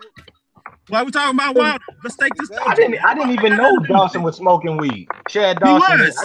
He got caught doing some bullshit during training camp, bro. That was a legal issue. So if you're gonna pin that, if you're gonna bring up Gamboa's personal issues, then we got to. You have to show me that, because I seen where Eddie Mustafa Muhammad said him and Dawson had their best damn training camp ever. He lied about that, obviously, because that was not the best training camp. They had some personal issues behind the scenes, bro. I wish you find that. I don't know. So I don't see him as a liar, bro. I've interviewed the man before. I don't. Well, you know, calling Mustafa Muhammad a liar is a bit of a stretch, but I could just say that he's trying to cover things up. What really happened behind the camp? No, because I don't see no need to cover it up, because it's gonna tell in the ring. If a dude wasn't doing well, but like I said, he got knocked out in the first round, of course. I never heard of Chad Dawson doing drugs before a Stevenson fight at all. He did. You didn't hear about that? I never heard that. Never. He got caught doing drugs. He got caught smoking some shit before that fight, bro. No, never heard of that. He was not disciplinary prepared for that fight. He was doing all kind of. Never heard of that. Never heard of that. And if he was smoking and caught, he wouldn't have been in the fight. They wouldn't allow him to fight. They wouldn't have done it. All right. But perhaps Yo, I heard Darnell Boone was smoking before his fight with Adonis Stevenson too. They do allow you. That's cool. They do allow you to fight because they done it with Tyson. That's cool. Exactly. I was gonna bring up Mike Tyson. Yeah, Mike Tyson got away with that. This is my only point. Okay, when you cater your standards to, I didn't cater shit. Yeah, you do. Okay, yes, he does. Cater your standards. They change depending on who you like and who you don't like, and everybody knows that. Okay. Okay. So why did my standard for dirty fighting not change when Badu Jack became a dirty fighter in the Stevenson fight? Why did I still get on Badu Jack for dirty fighting? Why? If my standards change so much. No. So my guy's not Badu Jack now, right? I'm the only one that hyped him up. Or I gave him any credit for. So you're telling me like Stevenson's never hit anybody in the back of the head? Is that what you're telling me? No, that's not what I said. I'm telling you, Badu Jack was making a concentrated effort to throw below the belt in that fight, and I criticized him for it. I even told him that Stevenson brought his whole card out. My standards do not change. I'm the most fair person you know on this. Okay, right, but but we all knew. But we all knew he was that type of fighter that he would do anything to win, right? We knew he was a tough, hard-nosed fighter that would do anything. He's never done that. I mean, you had him like number 2 pound for pound, and you didn't know that about him, though. He's never thrown that. He's never been a dirty fighter. Never. What is he now? By the way, he's like number 3 now. Did you drop him? Like, Yeah, what I happened about Jack? I did drop That's him. the I first haven't time made I a list, like but I that. dropped him. That's I did drop him. He's below Jared Hurd now. Jared Hurd's number 2. Jared Hurd is the number 2. Number Because 2. man, when you make an argument, Get the okay, fuck out of here. Well, Jared Hurd. let me just say this though. Jared Hurd. Jared Hurd being pound for pound number 2, that's a bit of a stretch. But putting him on the pound for pound list, I can. Nah. Hold up, Dan. Put him in top 10. You mean like the top 5 or? Maybe not top 5, not top 5. Maybe top 10. That's the Negro League Unified King. Maybe. That man won every one of his belts in the ring. He arguably lost though. There's people that think Lara won. I think Lara won. Golovkin arguably wouldn't even fight Lara. What would you rather? Oh, you barely won, and you didn't even fight. Okay, let No, her I'm get in. I'm talking about Lara versus Hurd. I'm talking about the Lara versus Hurd fight. I just wanted to make one more Most quick people point. don't even fight. Hold up, Eric. I wouldn't have a D-Style, barely hold up. D-Style, before you get in, let me let Ring get in, then you get in after Ring. Go ahead, Ring. All right, now look. I mean, I don't knock anybody that has Jared Hurd as a pound for pound fighter because the reality of it is that he's holding Lara's belt. Okay? He took his belt. It is what it is. We could sit here and hash out what we think, but what we know is that he got Lara's belt. That's what we know. And Jared Hurd deserves praise. I think he's a bit underrated. I consider him a pound for pound fighter based on my list, but I wouldn't have him at number 2. So where you got where do you have Mikey Garcia? Where do you have Lomachenko? Why the fuck would Mikey Garcia be on my pound? You should have brought Mikey Garcia. What you smoking? Why the fuck? Hold on, no. Why the fuck would he be on my? So he gets to take 2-year layoffs and beat Adrian Broner and call himself pound for pound. You couldn't even beat Salido without walking out there. Don't play with me, man. Don't play with me. Did you watch that fight? Play with me, bro. Yeah, I saw a dude get pulled out the fight after it got a little tougher on him. Okay, that's what I saw. Hold on. I saw a dude go fight Sergey Lipinets and get his nose busted up and be skating all around the ring all night. What's pound for pound about that? Who the hell is Sergey Lipinets? Please, man, don't play with me. Right now. So you saying play with me right now. Play with me right now. So your answer to the question is okay. You don't have Mikey Garcia on your pound. Nah, my answer is don't play with me right now. Okay. I'm sick of that one. I'm sick of that one. List. I'm asking questions. It's your list. Who do you have at number 1?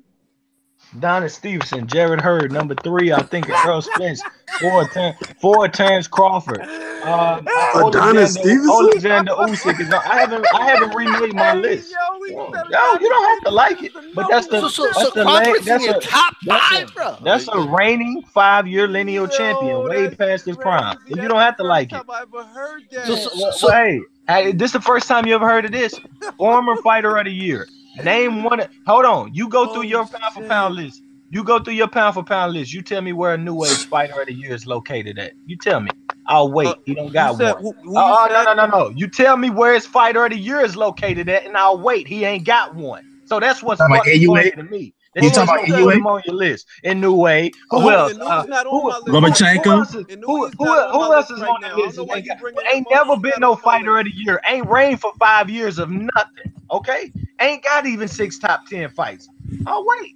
But it's funny. We ain't talking about New Way. What are you talking about? We didn't bring him up. I don't know why he's talking about it. I don't know why you laughing at my pound for pound number 1, but you don't have guys on your list. Well, can I ask you something? Below, I'm gonna ask you a question because this got to me real quickly.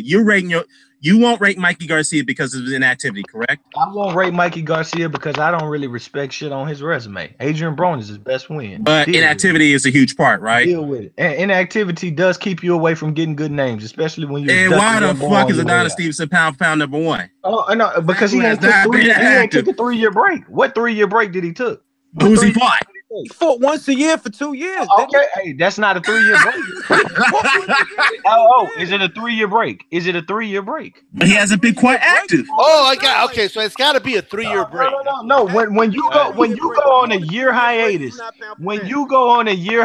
and you ain't been in the ring, you can expect me to remove you. That's just a year or 2 hiatus. You can expect me to move. I didn't have Mikey Garcia during the first. You see how he catered that rule to Donna Stevenson? No, that's just been how it's been. He said if you go on a year hiatus, we could expect him to. Yeah. When you ain't fought even once in a year, I think his hiatus between Badu Jack and Favaro. What's that, about a year? That's about a year, wasn't it? Yeah, Yeah. a year So layoff. how It is was he a, pound for it pound was number a one? year layoff. I said if you have not even fought once within the year, basically. Listen, In other you're not words, gonna he get you rated. just hated the said though. You rule just to No, said defend and if Adonis you and Stevenson. haven't no, fought in a year, then you can expect to be removed from the list. and Adonis hasn't Adonis fought Stevenson nobody since fights. that He far fought recent. one time a year for the last 3 years. He's All right, basically let's get off Adonis Stevenson. Let's get back to the original topic, you guys are Crawford and toying Spence. with that. Let's You're get toying back to with that. that. All right. You're upset that All your right, fighters can't outdo me Okay, that's even my in his question, prime. It Dan. ain't my fault, Let me bro. Okay. ask. This man Okay, go 40 ahead. years old and outdoes Lomachenko. All right, and we gets ain't talking hit about with Adonis dick. Hold Stevenson. on, No, no, no, no. hold Let's on. get off that. Let me tell them why not to bring him up to me no more. But just let me tell them why not to do it. Okay, go Real ahead. quick. All right. Lomachenko got hit in his dick by a fighter that's not good as Badu Jack. He lost his title. Lomachenko is all on your excuse me. He lost his fight. He's all on your little pound for pound list with his little curly blonde hair and shit, and you look like a sissy. Time out. And then Kovalev got hit in his little dick, and he started twerking on the No, ropes, he right? didn't. Don't Oh, go no, there, man. time out, please. You don't have He to didn't agree. get hit on the dick. Time out. It's not a That was surprise. illegal Big punch.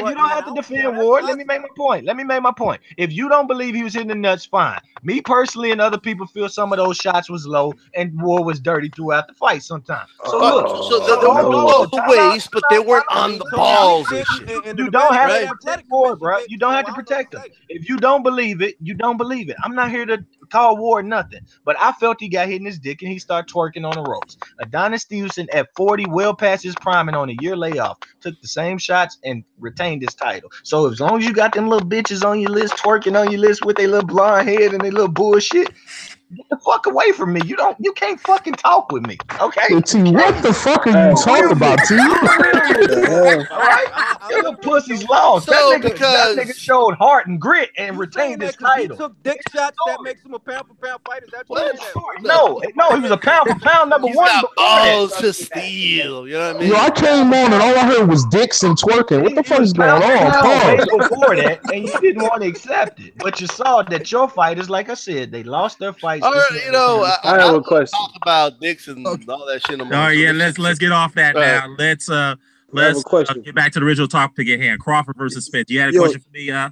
boss. Blklatinceez? Go ahead, man. Yeah, Go ahead. man. Look, all right, because a few minutes ago, Lo was talking about prime, who's in their prime, and how Adonis is not in his prime. As far as the Bud Crawford, Errol Spence thing goes, okay, would you say that they're both in their prime right now? I mean, I know Bud's like 29 or 30, and Errol Spence 27, right? So they're basically around the same age bracket.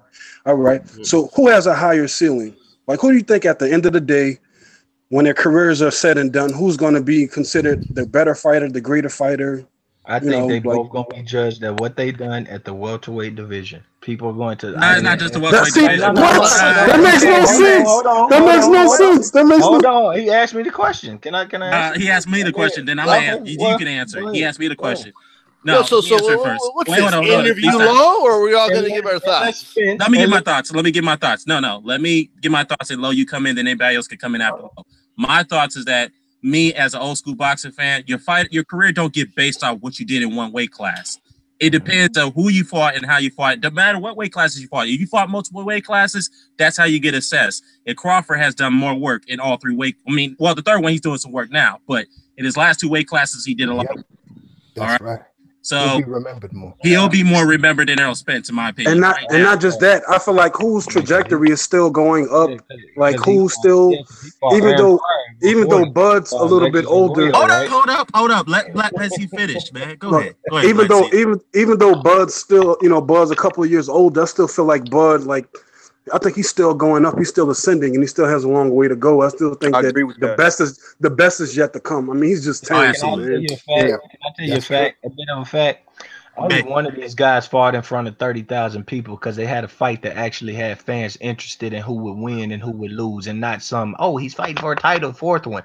Kell Brook and Errol Spence put 30,000 to 40,000, I think, in a damn football arena to watch a competitive fight that fans were crazy about. But did they get the I thought we were talking about skill. I thought we were talking about skill and talent. One second.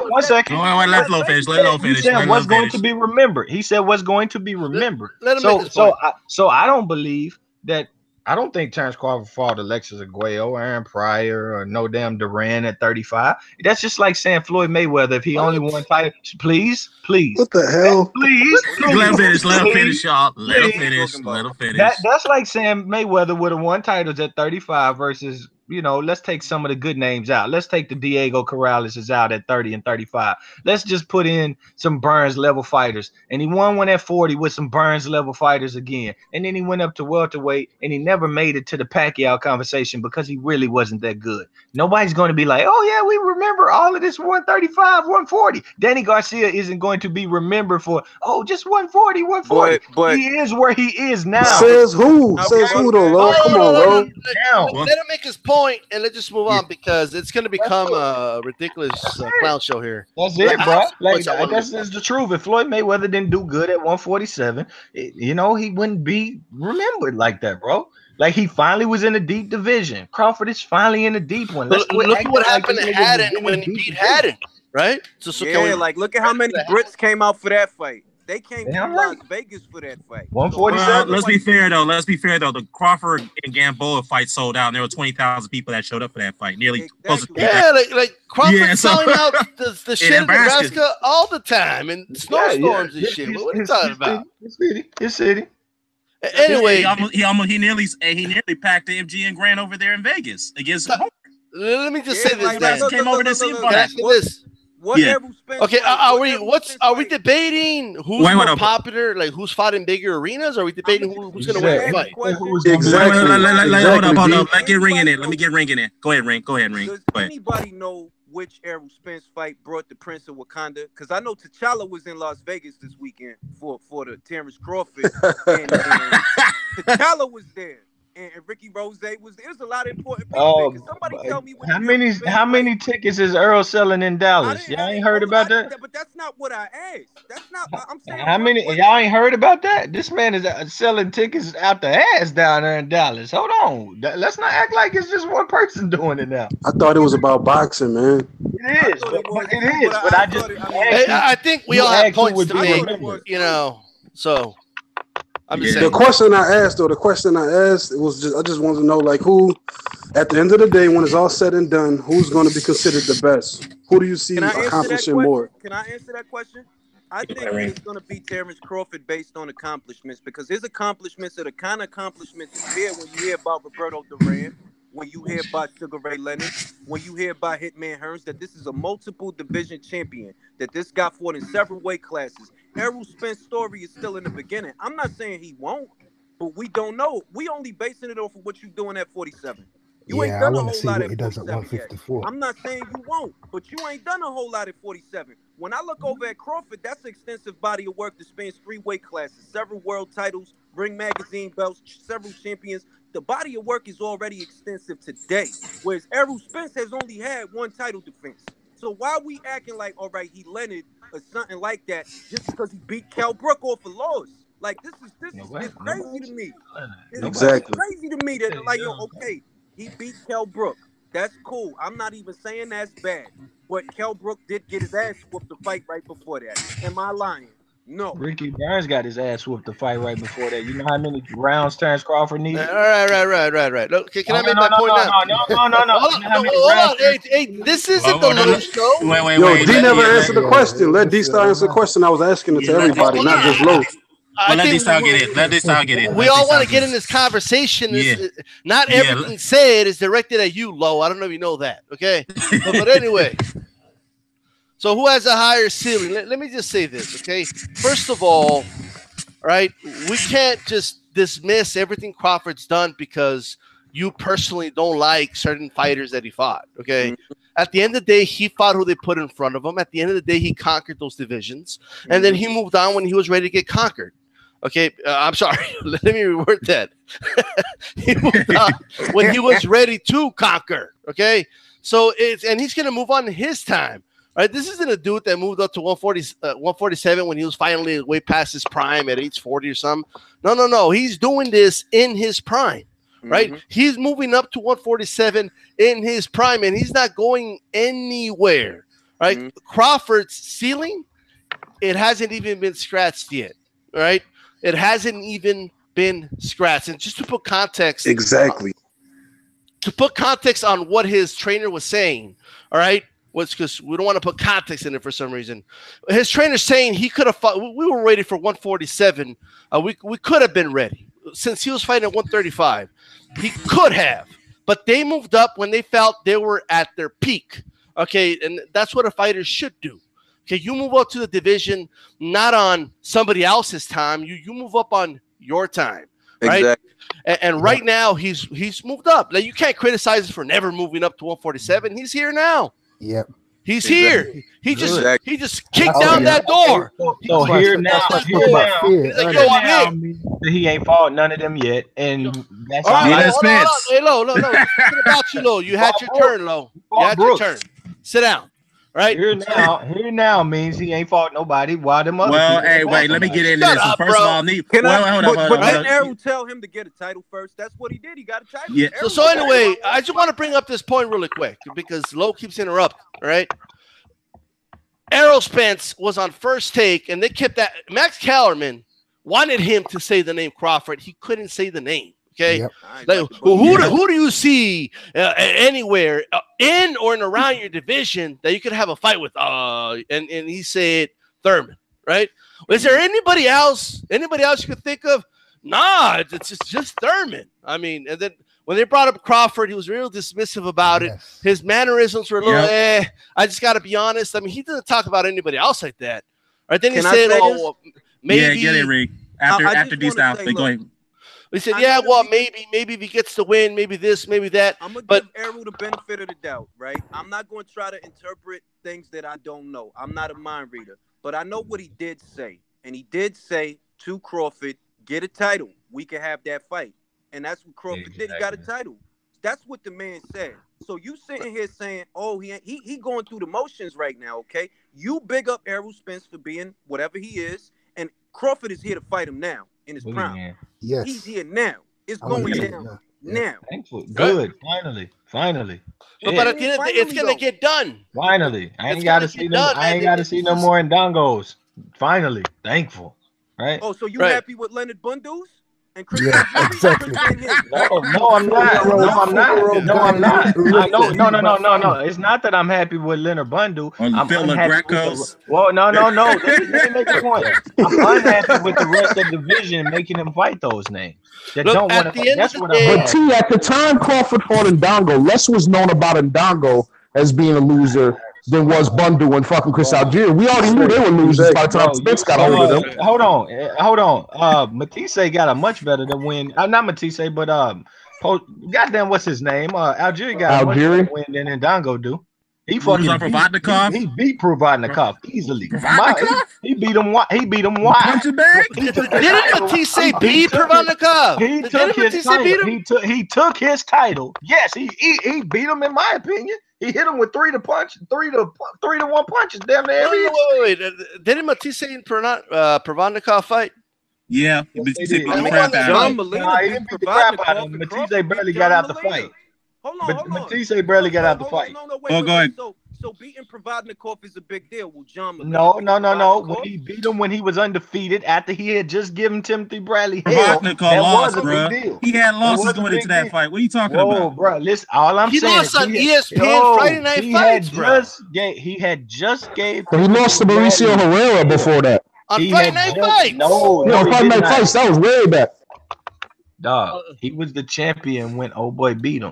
He had just. I'm Wait, talking about hold on. years ago he lost to Mauricio Herrera, T. Like, what are you Hold talking on. about? Go ahead, one at a time. Yeah, go ahead, D-Style. Go ahead. So this is what's happening, right? We're all trying to make our points about the original question, and then we're diving into other shit. And now we're talking about Provodnikov, and I don't know what the hell we're talking about.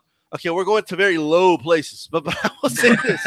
Okay, at the end of the day, No pun intended. to answer the question, Crawford has a higher ceiling because, in my opinion, all right, and they're going to fight to settle this question. He's just a better fighter, right? Yeah. When I see this guy fight, he's an unbelievable fighter, and he's not going anywhere. Like, this dude's not going anywhere. I hope anyone who criticizes Crawford for a living knows that he's not going anywhere. He just got started. Mm-hmm. The engine just got started. The momentum just started, right? Mm-hmm. And of course, he's going to do things on his time, not when his trainer thought he could or could not do it or any of that. Okay, he's here now. He's going to fight these guys if they want it. Okay, he's not going anywhere. And so remember, that's my end take right there. And I just wanted to add to it that look, Errol told him to get a title though. Errol did tell him that the same shit that Keith told to Errol told to Crawford. He told him if you come up here and you could get it and you get a title, then yeah, we could have that fight. But he told him to get a title.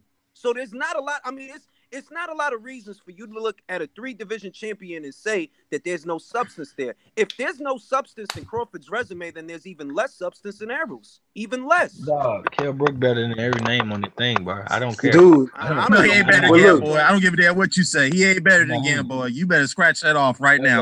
Yeah. You better catch that. He ain't better than Gamboa. The Gamboa that got dropped nearly every fight. Yeah, the Kell Brook got his ass broke, face broke by Gennady Golovkin. Hold on. Okay.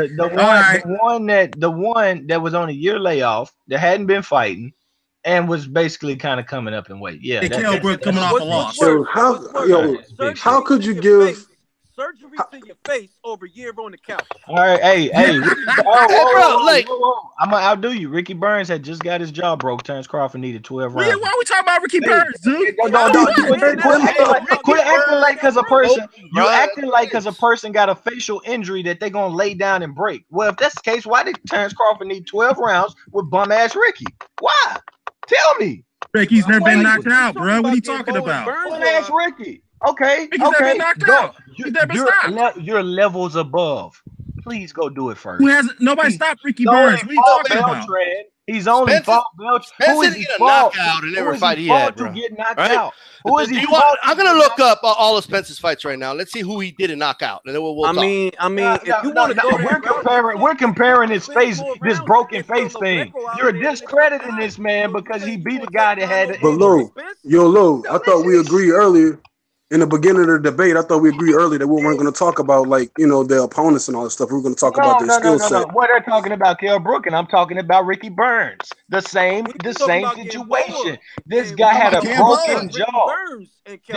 This guy has a broken jaw. All right, so let me get this straight. Okay. Kevin Mitchell. He never been knocked out because he fought Kevin 10 Mitchell. rounds with Errol Spence. What the fuck? Who the hell's Ronald Cruz, and why the hell did he go the distance with Errol Spence? LowPlace. Can you feel that question? Tell me. I saw the fight. I saw the fight on Fox Sports, and he did go the distance with him. He took an ass whooping while doing it. Why is it okay? Why is it okay for him? Yeah, it's a come up fight. You're talking about isn't that the same nigga that knocked out Darius? Yep. Not him. That was I thought you knocked that bum ass nigga Darius out. Not him. Put that in Darius, you're a fucking bum. Anyway, I hate to say this, guys, but again, LowPlace is taking this conversation somewhere else. But yeah, he I'm is. just saying.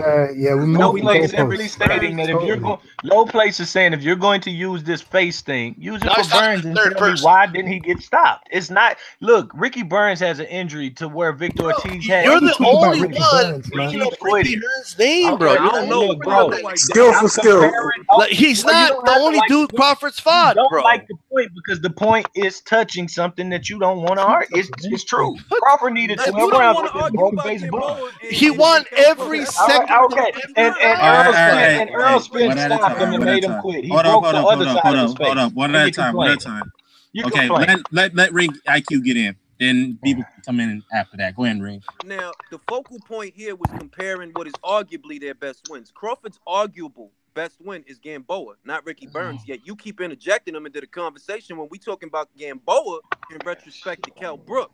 Gamboa was once touted as a pound-for-pound potential. Kell Brook has never had that. Nobody ever called Kell Brook a pound-for-pound fighter ever. Not Ring Magazine, not CBS, not HBO, not Showtime, not nobody. That's actually a lie. No, that's not a lie. Let Ring IQ finish.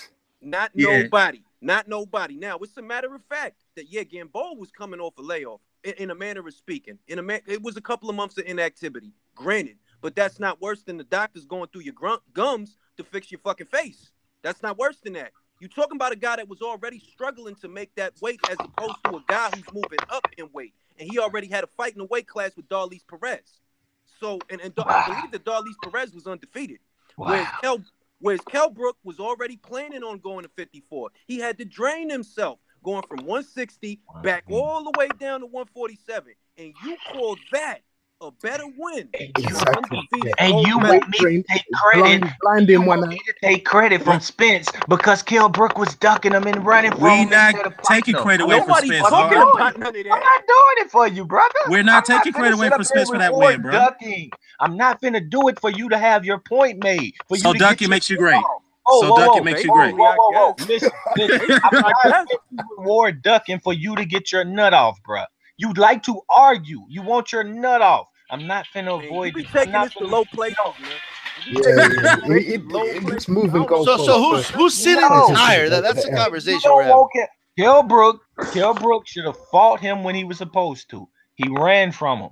He got beat down and he went and got beat down again. I'm not gonna discredit a guy who was doing what he's supposed to do.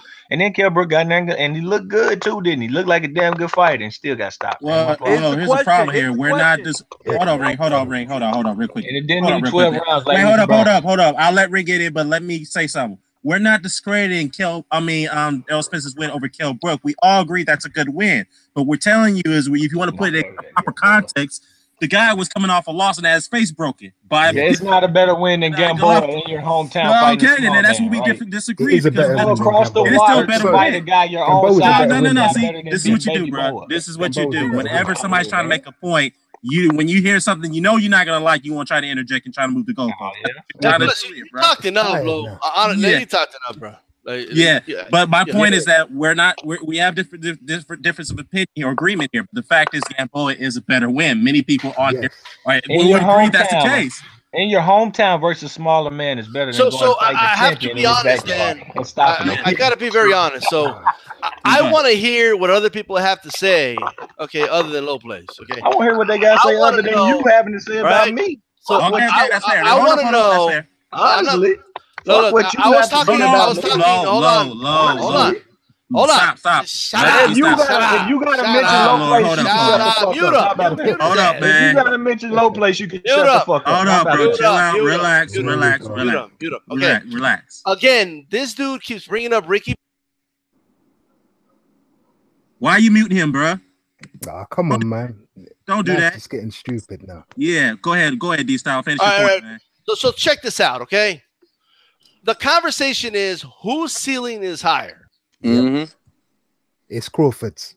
It's Crawford's. Just to answer that, to end it, it's Crawford's. Exactly.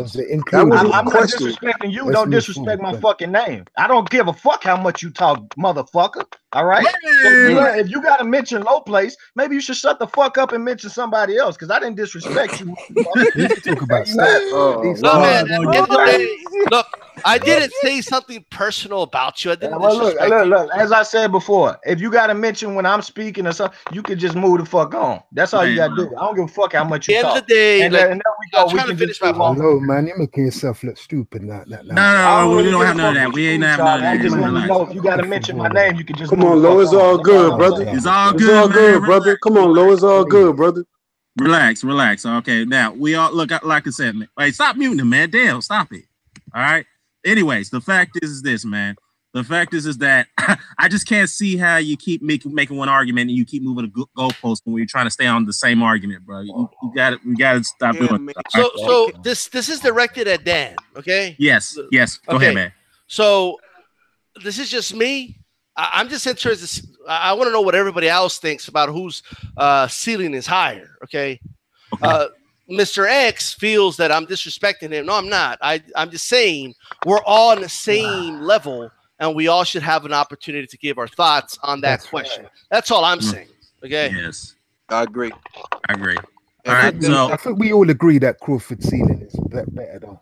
I think we can end that. I agree. That's why I asked the question, man, because I knew his ceiling was higher. So it was a setup question. This is a question I wanted to ask you guys. I think that Kell Brook is the crown jewel on Errol Spence's resume. But that being said, is it that Errol Spence looked good or that he looked bad? because where some people interpret him as looking very good, I don't think their memory is very accurate at that fight. That was a very competitive fight. Kell Brook, And I could tell you more than most of and you be the guys. crown jewel on Go that ahead, man's Charlie. resume right now. From being from Britain, from when he was with Frank Warren, forget about when he went with Eddie Hearn. His resume was trash. Yes, They I agree. they did the same thing they did with Ricky Hatton. They go and feed him all these bums, 30 bums. Then he fights a pound for pound and gets exposed. That's what happened to Kell Brook, like in a nutshell. You know what I mean? The Golovkin fight was the writing on the wall. He shouldn't have been in that fight. That fight was to spite Eubank. That's what that was all about. He went in there, he got gassed. A lot of people gassed him up. He moved up, he got his face broken. He came back down. To me, that takes away from Spence. You know what I mean? In terms of Gamboa was undefeated and moved up a weight to fight him. So that's you know what I mean. End of. I agree. What I want to say is we look at the circumstances revolving around the fight before the fight, the intangibles.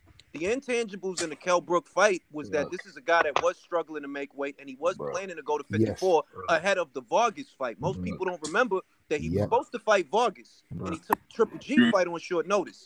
And they were talking about after the Vargas fight, they're going to go to 54. So we already know that this is a guy that is having a really hard time making 147.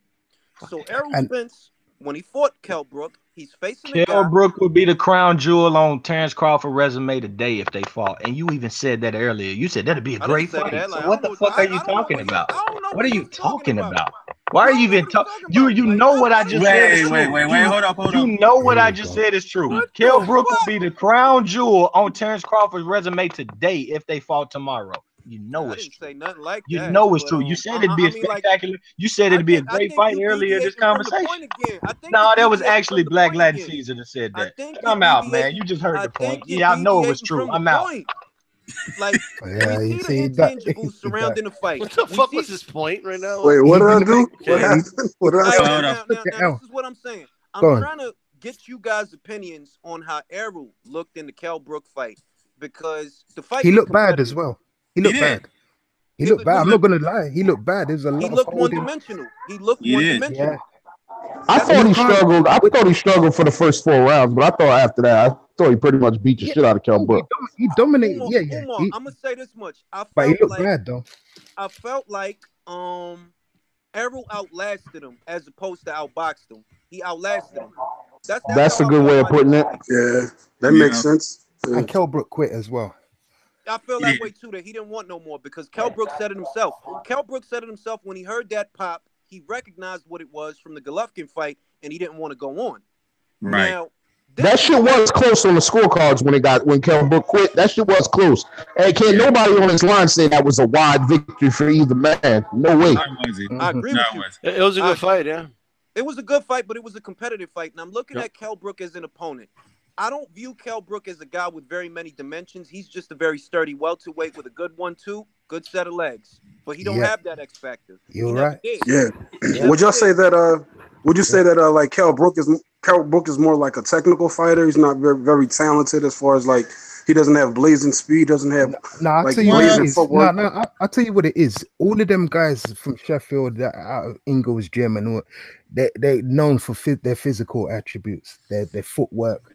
You know, like the Nassim Hamids, the Johnny Nelsons. That's how they're all in that kind of mode. So they got very, very good footwork and athleticism, but the skills, I've always said, from all of them, except for Johnny Nelson probably, but a lot of them don't really have the skills, man.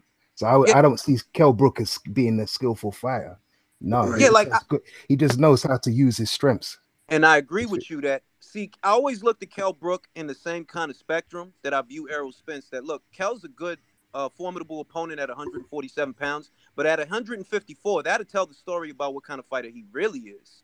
Because at 154, it's going to be your skills that get you through, not your physical attributes.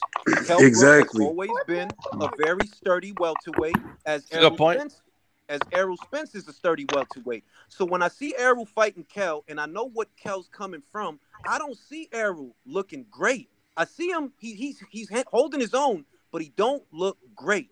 And that's saying you fought a dude coming off the lowest. Side of his face got smashed in. He's weight drained. We know he's struggling to make the weight because he said so. And Errol doesn't look great. with Yeah. All right. Terence All right. Can I Crawford. ask you a question? Can I ask you a No question? problem. No problem. You know Donald Curry, right? Yeah.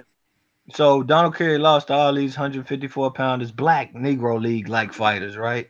McCallum, right? He lost to these people, right? Hmm. That means he wasn't shit. Nothing was good for him because he fought I competitive never fights the said he way up. wasn't Well, like. he lost to That's Hanahan what at you're saying. welterweight. Got beat by What? You Hanahan. kind of going there with Errol Spence. You kind of going there with Spence and Brook just because you say, oh, if they can't beat dope fighters like Charlo and Hurd, proven good fighters and Lara, that they ain't shit. Yeah, I mean, he I ain't know shit. they He ain't ain't Hanahan shit, bro. beat him. In your talking about. using your logic, he ain't shit because you're discrediting Crawford's exploits at the two lower weight 140. classes. Yeah, now And name I'm the saying, fighters at but 140. where's Name your Spence fighters at calling out 140. Hurd? Why isn't Spence calling Name out those Hurd? far. Why Name those isn't fighters Spence at calling out 140 that Hurd? fought No, for no, Hurd. no, no, no. I Answer the hope question he But first. is. I they were hope he Why isn't he champions, is. calling Low. out Hurd? He They answered I the were hope question, he champions, Low. Low. is. Low, I answer hope the he question. is. I hope he is. They were I just champions, want Low. I That's want not him the. to That's not the unify the question. division He's he's not in. calling them out. I want him to unify the division he's in. So right now, and same with Hurd. Again, And to once Charlie's they do question, that, why isn't he calling them out?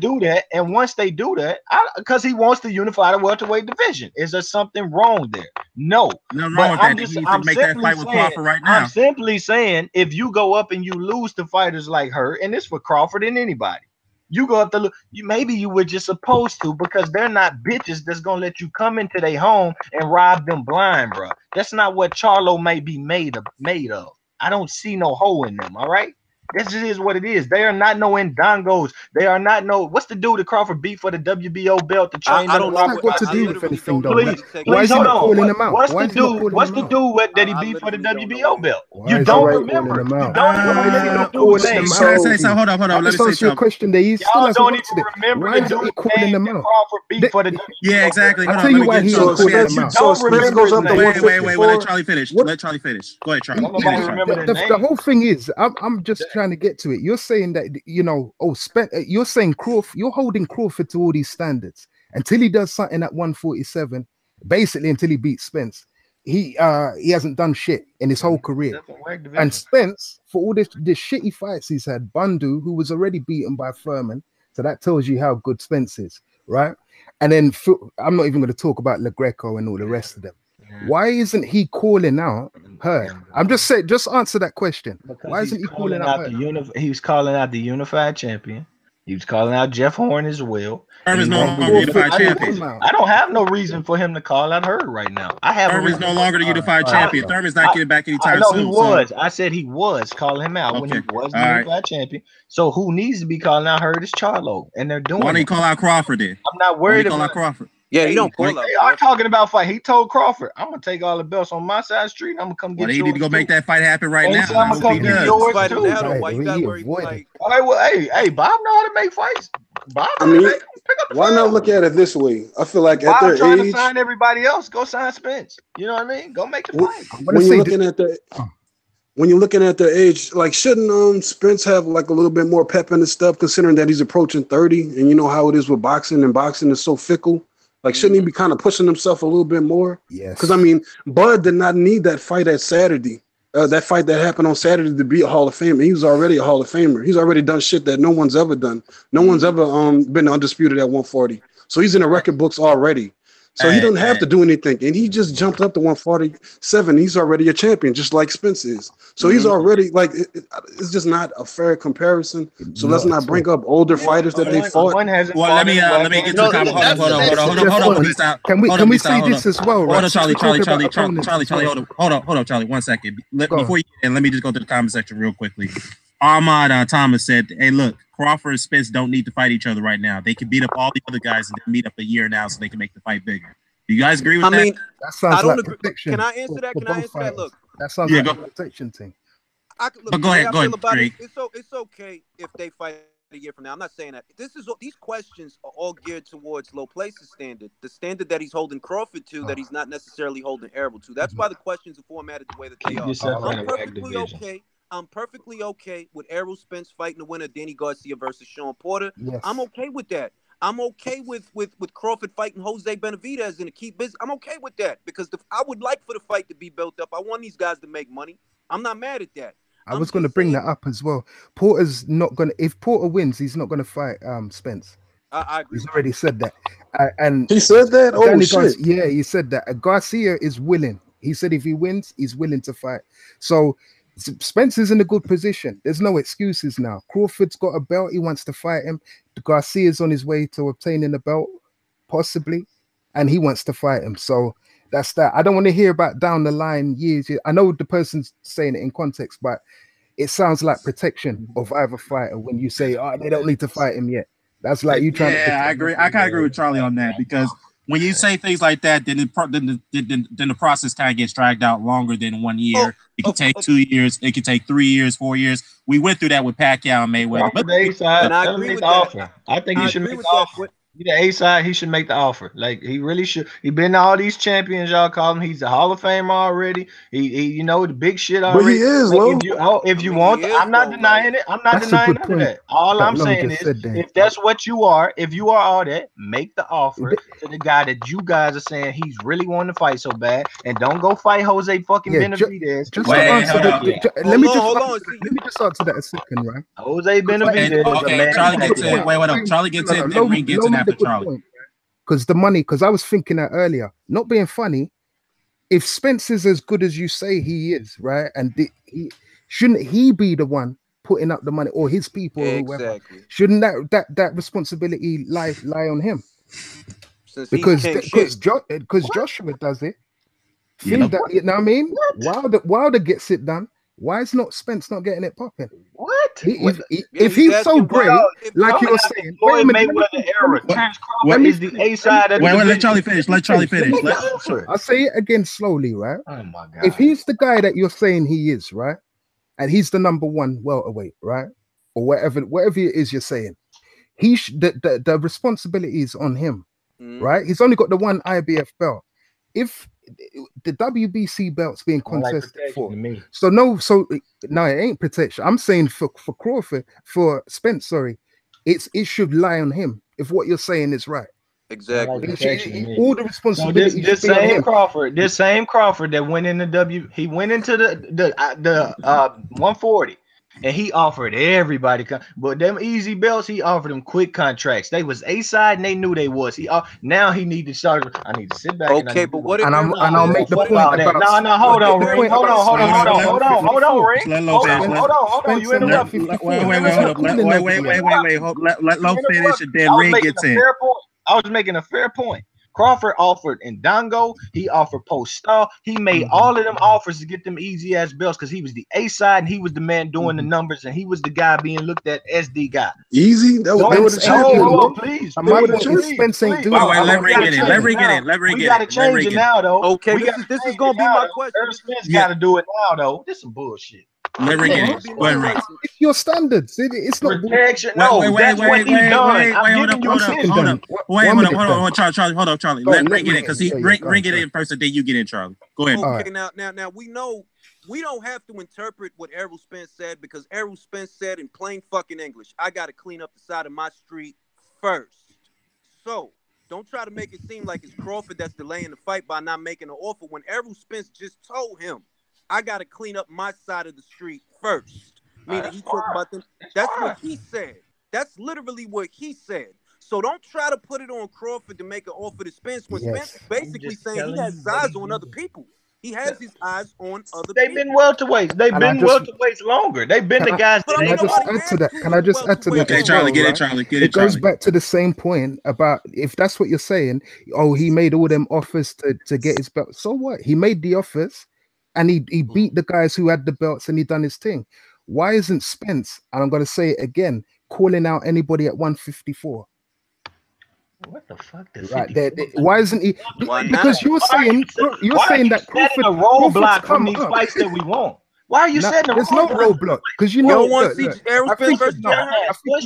think you know, right? I think you I think you know because you're looking bad. No, hold on. It's not dumb. Because your logic. No. You know why I'm asking you? You know why I'm asking you that question and why it sounds so dumb? Because I'm using your same logic. You understand what I mean? And you can't answer it because no logic about. Wait, let him finish. Listen, let me finish. Because your logic is forward, and your logic is stupid. What, You the understand Crawford what I'm saying? 40 no Until more? My logic Crawford, is right, dumb because Crawford no, can't it's- weight bully at 40 no more because he it's can't Well, weight dumb. bully. Spence is My weight logic. bullying at Let me get a word welterweight. So in. go ahead, Charlie. Go ahead, It's dumb. Charlie. Fuck out of I here, tell you dude. why, right, as well, right? Since you want to talk about opponents, this, that, and the third, was Jeff Horn's win over Pacquiao credible or not credible? I'm going by what Kiwi Box was saying earlier. He asked that It question. was a credible win, and he shouldn't be at welterweight anymore because he can't make the weight. Period. So it was a credible win, the Yeah, Pacquiao it was win. a credible win. He beat him. I told you If he beat him. Crawford beat Pacquiao, would that still be credible? It's no need to fight a Pacquiao, but he's going Can you answer to. the question, bro? Please, Go on. please, just answer the question. Is it a credible win if Crawford beat Pacquiao? Just the way you Jordan was credible for beating Pacquiao. Oh, yeah, man. Y'all know what it is this time. I don't know, bro. Pacquiao washed, man. Washed. Come on, man. Come on, Lo. I want him to get out the way. That Personally, I answers want him to Kiwi's get the way. question. That I answers want him Kiwi's to get the question. way out the way. It's just like I was saying earlier. The Trout thing. number one fighter in the world. He was a school Hurd kid. beats Trout. Hurd beats Trout. Trout is washed up. Charlo beats Trout. Trout is world class. So I see what it is. I don't know. Man, all I gotta say is that I've concluded that you're trying to rip away from Crawford, team, man. That's Hurd is trash. Not just that. with too much credit away I from want to make a Crawford. point really quick. I don't. You Yeah. don't hear me telling Manny Pacquiao to fight other welterweights for a reason because I'm just not interested. I haven't been asking him to fight anybody. Well, go ahead. At the end of the day, right? If we set our opinions aside and just look at the facts, right? The fact is that Crawford is a 3-division champion. He was undisputed at 140. Okay, at that period, that's what the record books are going to show. That's what it is. If now you want to inject your opinion on it, then that's fine, right? But I know what the facts say. That's what I do. Right? And that's what I go by. I go by the facts. You can give me your opinion about a bunch of shit, and that's all well and good. But the facts are the facts. And the fact of the matter is that Errol Spence is not as accomplished as Terence Crawford, and Terence Crawford hasn't even touched the fucking ceiling yet. Okay, Adrian Broner is more accomplished than Errol Spence as well. Great, right? Yeah, 4-time world champion, right? 4-time. Remember, Lo, that's losses. I mean, I wouldn't even. Yeah, I don't know where fuck out of here, bro. Fuck out of here. Yeah, because I sure remember that time where it was Costa Zoo versus Crawford. Yo, T, you make some crazy ass arguments, my dude. Those comparisons, I'm not listening to this, Ricky. I'm not listening to he beat Ricky Burns, bro. I'm not listening to that shit. Wait, hold on. Why you keep going back to Ricky? Hold up. Yeah, this dude LowPlace is crazy. He keeps trying to, dismiss the fact that he. What about Bundu? I know. Bro, hold on. Hey, let me tell you. If we're gonna just look at the weak links of Beltran is just A-level fighter, bro. Beltran's great, bro. Champion today. What's Beltran robbed Paulus Moses the other day. Stop playing. That was a close fight, T. That was not a complete robbery. It was a close fight. The scorecards are way off. No, the scorecards are way off, but the fight was close. You could argue that Beltran come on, bro. You can. You can. Can't nobody on here. I told him, who did Crawford win that vacant WBO from at 140? They can't remember the name. I remember the guy, Thomas Delomore. Look like you can't even pronounce it. Delorme. Everybody had trouble saying his name, though. Everybody. Yeah, you brought the box right. Because I asked that 20 minutes ago. Nobody everybody was like, shit. Somebody else talk. Nobody didn't answer it. Nobody we just decided not to answer it. Because again, you're moving the goalposts. I have a simple question. You moved the goalposts, and that's why nobody answered. I have a simple question. Okay, look. Okay. Is it Bob Crawford's fault who the champion is at that time? If he clears the division, he's clearing everything, right? That's right. Man, don't put yourself in weak divisions. From birth, bro. Don't put yourself in weak divisions. You will be here. Well, he's a good division now. It ain't just Bo he's a WBO champ. Was in a weak division. He's the current. As of today, he's the currently he's the WBO champion, dude. At 147. Let me put it this way. So what more you want from him? Good thing. If the divisions were that weak, right? You're basically implying that Crawford ain't shit, right? So he should have really struggled against. I mean, he would have really been exposed yesterday. Exactly. A long time. 2 days ago, right? But since he easily beat one of the champions at what he easily did it, and he stopped him. one of the champions at 147. He dominated him, right? Mm-hmm. I think that shows a lot about who Crawford is, and it puts a stamp of approval, at least in my book, on what his accomplishments have been. Right? Gennady Golovkin could go up to 68 and fight a weak champion that misses weight, and I'm gonna treat him the same way because they both been champions at weak ass division. Weak champion. Hold up. He's the second biggest welterweight at 147. No, we're not Is he not? I'm talking about before 47. Today he's done a good thing and he's finally at welterweight. Finally. Good. Totally. But if Gennady Golovkin went to 68 and he fought Gilberto Ramirez, why did Crawford stop one of the champions at 147? But he couldn't even stop Ricky Burns. So you say he's a bum? All I know is Jeff Horn wasn't healthy. You're saying he should have moved up to this division a long time ago because he was scared of this division, right? But he couldn't knock out some dudes. He was in preparation stage. And at y'all the end of the day, he can't. What do you want to do? Bob Arum said his matchmakers didn't feel that Terence Crawford was ready for Manny Pacquiao. So y'all need to just fall back some. Fall back, small back. The boy was down there fighting these opponents. This is facts, Bob Arum. No, he was. But the way you word it, you are straw manning what the dude has done, bro. That's what my matchmakers don't think Terence Crawford's ready. You're the walking straw man, is what you are. Bro. I'm the walking. You need to deal with it. All right, the man fought people that ain't really nobody hyping for. You ever thought about this? As opposed to Leonard Bundu. Everybody. hey, I tell you what. Hey, Phil LaGreco, let's not forget about him. Crawford got him a Derry Jean. Andre Klimov. Hold on. Crawford got him a Klimov, a Derry Jean now. Let's not forget to hang on. Derry Jean is better than fucking Bundu. Let's not get it twisted, bro. Yeah, Bundu, the same Bundu that gave Thurman hell is better. You know, that guy's better. Wait a minute. Man, Bundu was 147 years old, man. Let me ask this question. And then Bundu just mess up the old boy over there in the UK. What's the white dude he beat up over there? Hey, Lo.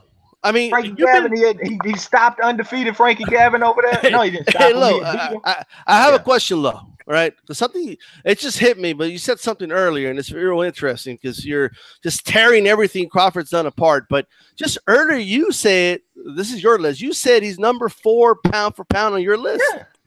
He is on my pound for pound list because it ain't many people out there doing good. So you're gonna dress that man down? You're gonna.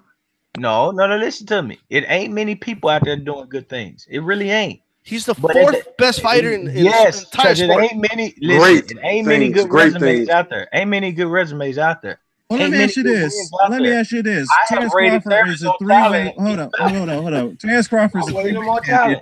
Wait, hold up. He's a 3-way champion, 2-time lineal champion, undisputed champion. Yet you have a Stevenson in weak divisions. It's not my fault. He's in weak divisions, bro.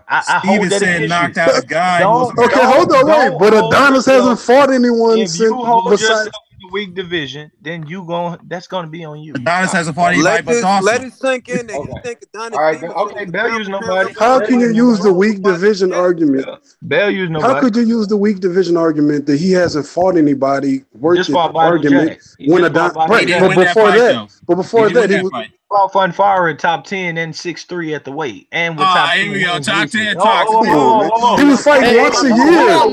Once a year. He fought once a year. Chavez. He just made Chavez quit. People are wow, bro. No, let's not Chavez. No. So hold on, wait a minute. I mean, the biggest hype job in years. It's not just a man being 5 inches shorter and like 15 years older credit for beating the dude. No, let's not do that. Wait a minute. Hold up. Let me get this straight. Let me get it here. So let me get this straight. So 5 years shorter. Hold up. Let me ask you a question. So Adonis Stevenson gets more credit for beating top 10 opponents, but Crawford doesn't? No, I didn't say he gets more. That's what you're saying. I'm simply telling you, Crawford is on my list. He's on my list. Crawford beat champions. Crawford beat champions. Not impressed me like Adonis Stevenson does. He has not beat a Tony Bellew ever in his fucking life. I mean, he hasn't beaten Chad Dawson. No, he's never beat a fighter in success with Chad Dawson either. Coming off a loss, Chad Dawson coming off a loss. And Chad Dawson still probably better than that year layoff Gamboa y'all brought into the ring and brought up. Dawson wasn't undefeated. Hey, Dawson got a B-Hop, got two, but basically two B-Hop wins. But hey, what Gamboa got though? You know, tell me. Go ahead. Well, he got Salido. I mean, he got Who don't got Salido? I mean, who got Salido? Salido's a very good fighter. What you Who talking? don't got Salido though? Like literally, who don't got him? Loma. Loma don't got him. Yeah. And that's why he ain't on the list too. That's why he ain't making yeah. it either. Yeah, look what it did to Umar Lopez. It's just because you don't personally like fighters doesn't mean they're trash. I know you don't like them. That's the thing. Ain't my fault y'all overrated Juan Mine. Ain't my fault. To me, Body Jack ain't really all that. To be honest with you, that's why he's in the division back to back. Right? Let me tell you something. Right? Go ahead. Postal's a superior fighter to a dude like Fonfara, bro. Right? Are you kidding me? He's better than 90% of the dudes that. The same guy that was on the ground versus who was that little man knocked him down? Was it Cat? No, I'm thinking Cassie. There wasn't no fucking Cassie. Was it? Cassie, this don't be silly, man. Was it? Look. Was it the Australian? Unbelievable. Just making shit up. Go ahead, Ring. I didn't even believe he just made that. Look, man, Josh Taylor gonna sweep the floor with Postal, man. Josh Taylor gonna sweep. What was it? Selka. You want to discredit? That's who it was who dropped Postal, had him looking all flumpy and fuck out of here, man. This dude beat a washed up Matisse, and y'all talking about he this and he that, man. Matisse people on the cob. What do you mean? He was washed up. He barely made it out there fight. His hands was hurting. All right. Was he washed up in that fight? Wait. Was he washed up in that fight? Oh, he was washed up today. And did they cancel the Pacquiao? Did you say that Postal was knocked down on the floor? You said Postal was knocked down. Crawford. Aiden put Postal ass down. Man, that was after Crawford. You're talking about the guy after before Crawford. After Crawford. That was before. He's been knocked down before and after Crawford. I'm talking about Selka. No, he hasn't, G. After Crawford, he got knocked down. They already had him down twice. Selka Postal versus Aiden. It's invalid. Wait. Go ahead, Ring. If you ain't watched the fight, don't tell me it ain't invalid. Go ahead, Ring.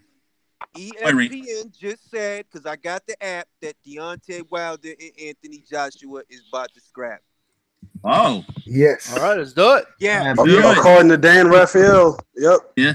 Yes. All right. Now I'm going to just say this to LowPlace. What I want you to do is I want you to download Bovada, put all your money on Errol Spence when he fights Terence Crawford, if that's how you feel. Because I don't think you assessing a fighter. I don't got a bad opinion. Okay. I don't think you assessing these fighters in a fair way. You understand? You take it away too much. Now I gotta be biased because I don't see it your way. Stop the bullshit, man. Just because I don't see it your way, don't tell me I ain't fair, bro. Hey, just because I ain't see it, my guy's gonna win, you gotta call me unfair. Man, get the fuck out of here. Let's move on from that. 37 million is for the bout, for this bout between Wilder and it's gonna be John Molina done clocked that chin. It's gonna be in the UK, so everybody, it's going to be in the UK. Oh, yep. Shit. It's going to be in the Wembley. UK. It's going to take place at Wembley. Gotta fly it over there. It's going to be in the UK. Oh man, I don't know, dude. He might get pencil whipped. He might get pencil whipped on the scorecards, man. He might have to knock out AJ out. I tell you this. Now I can tell you guys this in the States, man. It's going to be they're both going to get a fair shot at that at becoming undisputed. There's not going to be no robberies from no UK thing because it's such a big fight. And if they want to keep the fights coming over to Britain, there has to. I'm going to tell you that right now that he ain't going to get robbed if he wins on. And you know why? But is it fair to say that dude is the biggest pussy in the history of boxing? You know what? Anthony Joshua turning down on that bread, man. That's sucker shit, bro. And no way hell I'm turning down 50 million. I don't know where you got that feel from, man. They're fighting, man. They're fighting. He's coming. Go ahead, Ring. Let Ring get in. What I'm gonna say. Listen to me. Go on. If the UK judges was gonna play that game, then Terry Flanagan would be a champion right now because that was a close good fight. Point. Good point. That was a close fight. I like honestly, I'm not even mad they gave it to Hooker because I'm like, yo, the fight is close, man. I could see Terry winning it. It was a couple of swing rounds in there, so I actually do trust the judges over there a little bit more. I don't know, bro. Hooker Yeah. won that fight. Hooker won they that fight. He did. He did. could've- win Hooker that won fight. that fight more comfortably though, Yeah. because that judge scored at 117, 111 for Flanagan. No way Flanagan won 9 rounds. I'm one of them British I'm people saying- on that Patriot. Yeah, case. Flanagan head was like split. 2 swing rounds in there. It was like 2 swing rounds in there. And the thing is, Yeah. depending on who took them swing rounds, it's gonna make that card look like that. Because I seen like 2-3 swing rounds. I swear that I didn't know who to give it to. But do you know So- what happened when he got cut? He got discouraged, man, and that's Mhm. when Hooker came back into the fight. You know what I Yeah. mean? Yeah, Hooker Well, won you know, that Hooker- fight, man. Hooker And you know, deserved that win, man. Hooker Yeah, I deserved was that saying win. as well because he got what 6 children, 8 children, something like Oh that. yeah, Yeah, you he got got Yeah, 60. yeah. He got all the I babies, was man. hoping he won that fight, man. I was like, nah, I did, because he needed the fight more, and that's what The key to those 8 kids is how many baby mamas he got. That's Yeah. true too. If it's one baby mama, he could manage that. But if it's 8 different bitches, he's screwed.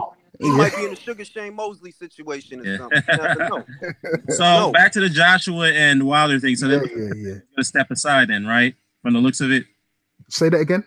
Becky gonna step aside from Well, the he's looks gonna have to. Yeah, I mean, look, to. you got to think about that situation for what it was. I know there's a lot of people out there that don't like Alexander Povetkin. I understand that. I'm not trying to appeal to them to like him. I'm just saying that, look, for taking a chance with him, you might as well fight Wilder because you got to go. I mean, you would have had to go to Russia.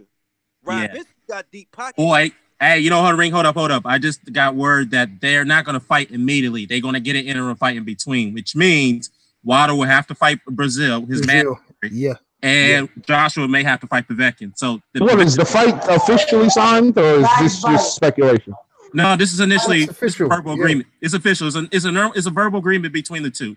So it's like the War Kovalev thing. They're going to verbally agree to initial terms until they get through their interim fights, and they're going to sign on the contract after they get through their. It's on Wilder's Twitter page, Ben. Yeah, it's on Wilder's Wilder's Twitter page. It's on Dan Raphael's page. It's also on Michael Benson's page too. So they have cleared the threshold, but they got to get their interim fights out of the way, which I have no problem with because Tyson Holyfield did it years ago. Unfortunately, Tyson got knocked out by Douglas. I'm going to say this though. I'm going to throw a little spanner into the conversation about that. Both those fights are dangerous fights for both fighters. Yes, Brazil, Brazil. Now let me talk about Brazil. Let me just say, I don't know, man. No. Charlie got a point. I know Brazil got thumped down by Joshua, but he did take everything he had. He didn't really fling nothing back. He got off the canvas against the guy, the Polish Nigerian guy. Yeah.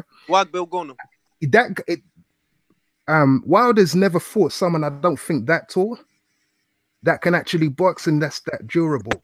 That fight's going to be completely different with the two clash of styles. I'm not saying I would say that. I would say that 5 rounds. I give him 5 rounds before Wilder knocks him out. Brazil is. I mean, I think it might be a late stoppage.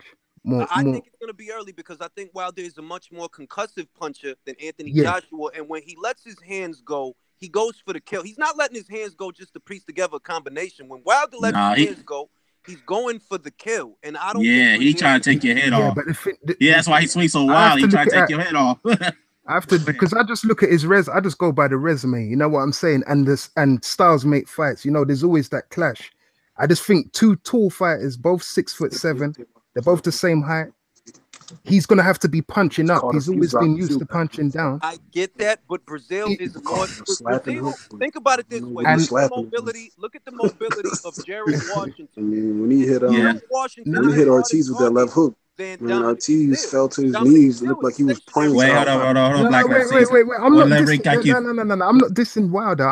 What I'm saying, and I'm gonna get to Joshua in a minute as well, because with Povetkin as well, it's a different set of styles. Yeah, they're both. I think they're both fights that we could see. I could see them winning, but they're going to be exposed in some way. They're going to both have to come through some. Alexander Povetkin, as an opponent, has the defense that Parker has, which allowed him to finish the fight on his feet. But he has the killer instinct that Parker don't got. Povetkin know when to hit the gas, whereas Parker, he's a very polite heavyweight. He's happy just getting by. Povetkin knows when to hit the gas, and that's why that's a dangerous fight. Don't forget that he's a gold medalist too. That's what I'm saying. But also with Brazil as well, I do think the clash of styles is going to be interesting. I think that a stationary target against Deontay Wilder is. I mean, Brazil. Yeah, I agree with Ring on that one, man. Don't they got a bit of needle? Don't they got like a bit of beef? Well, yeah, they do. But let me just say this though. I would kind of agree with both of you guys' points because I think the fight was going to last at least longer than 5 rounds. I think about 6-8 rounds max. Yeah, so 6-8 rounds. But I do agree with Ring IQ's point. I think Brazil is just too stationary. He's a punching bag. Let's not get it twisted. He's a human punching bag. He has. He is. He really is. I mean, if you go back and you watch the Iswag Belgono fight, it's not. I mean, so is Jarrett Hurd to a degree, but it's worked for him.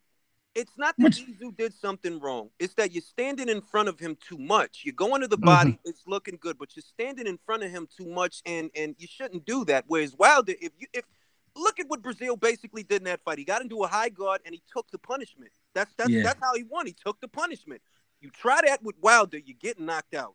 It might happen. I don't know, boy. I'm gonna tell you, you're gonna see a lot of flaws in both fighters, both Wilder and Joshua in that fight, and I think it's a good interim fight for both of them. They'll both should come through it, but I'm telling you that I've seen this before, boy. Styles is the same. It reminds me a little bit of Foreman Ali in a sense. Yeah, you know what I mean. He was killing all them guys that Ali was struggling with and lost to, but then when they fought, Povetkin has power. Like Povetkin has power, and the thing is, AJ Chin is questionable. But the question is, can he get to AJ's chin? That's I wonder. Y'all think he can get to his chin though, or is he just gonna get jabbed and hooked all day? He's gonna have the high guard. I think he's gonna get caught coming in because the thing about Povetkin is it's a broad leap to get on the inside. You got to get within striking distance, and if Joshua was a decent inside fighter, he's not the greatest, but he can fight there. And I can see him landing that uppercut as Povetkin is trying to come within striking distance to land a shot. Does he got to go to Russia to fight him? I think so. I think so. Oh, Lord. Yep. Yeah. I don't like that. I don't like that shit. I don't like that shit neither. You think if Povetkin, if he can stay upright for 12 rounds, he might get the judges' favor? It's possible, but I don't think that's going to happen. I think Povetkin going to get laid out. That's what I think. Povetkin. I'm not even worried about the judges. I'm thinking Joshua, that dude might be juiced to the gills. Oh, I thought I have that in mind. Oh yeah, right. Povetkin ain't no spring chicken. He ain't that same guy when he fought Klitschko. He's pushing 42, just like Ortiz. So at some point, Father Time going to tap him on the shoulder. I see that fight going a distance a little bit. Maybe Joshua stops him in 10, maybe 11. But he's going to stop him. That's how I feel. Povetkin's going to start to hit the gas, and he's going to get caught. Right. When I see David Price did rock his shit. Exactly. And David Price is a bum. And he's trash, exactly. Joshua's gonna walk through him. But what kind of AJ we're gonna get? Are we gonna get the AJ that that's fought everyone else, or the one that just fought? That's what I'm worried about, because the only time I ever seen AJ fight a little short guy was Takam, and he struggled with Takam a bit. Hey guys, real quickly. Oh, hold on, real quickly. Just to kind of put things in broader context, Deontay Wilder and his team has accepted terms. They sent their contracts over to. They accepted the initial offer sent by Hearn and their crew. So they're waiting for Hearn to come back and confirm. So it's not quite confirmed yet. So Eddie Hearn, Anthony Joshua has to confirm everything. So we're still kind of waiting right now. So I looked at the full text by Dan Raphael or whatever the post. I wish he had took them 50 M's, man, because I'd have went to that fight. So it's still in their court. So basically, they haven't accepted anything yet. So we still got to wait on Joshua's team now.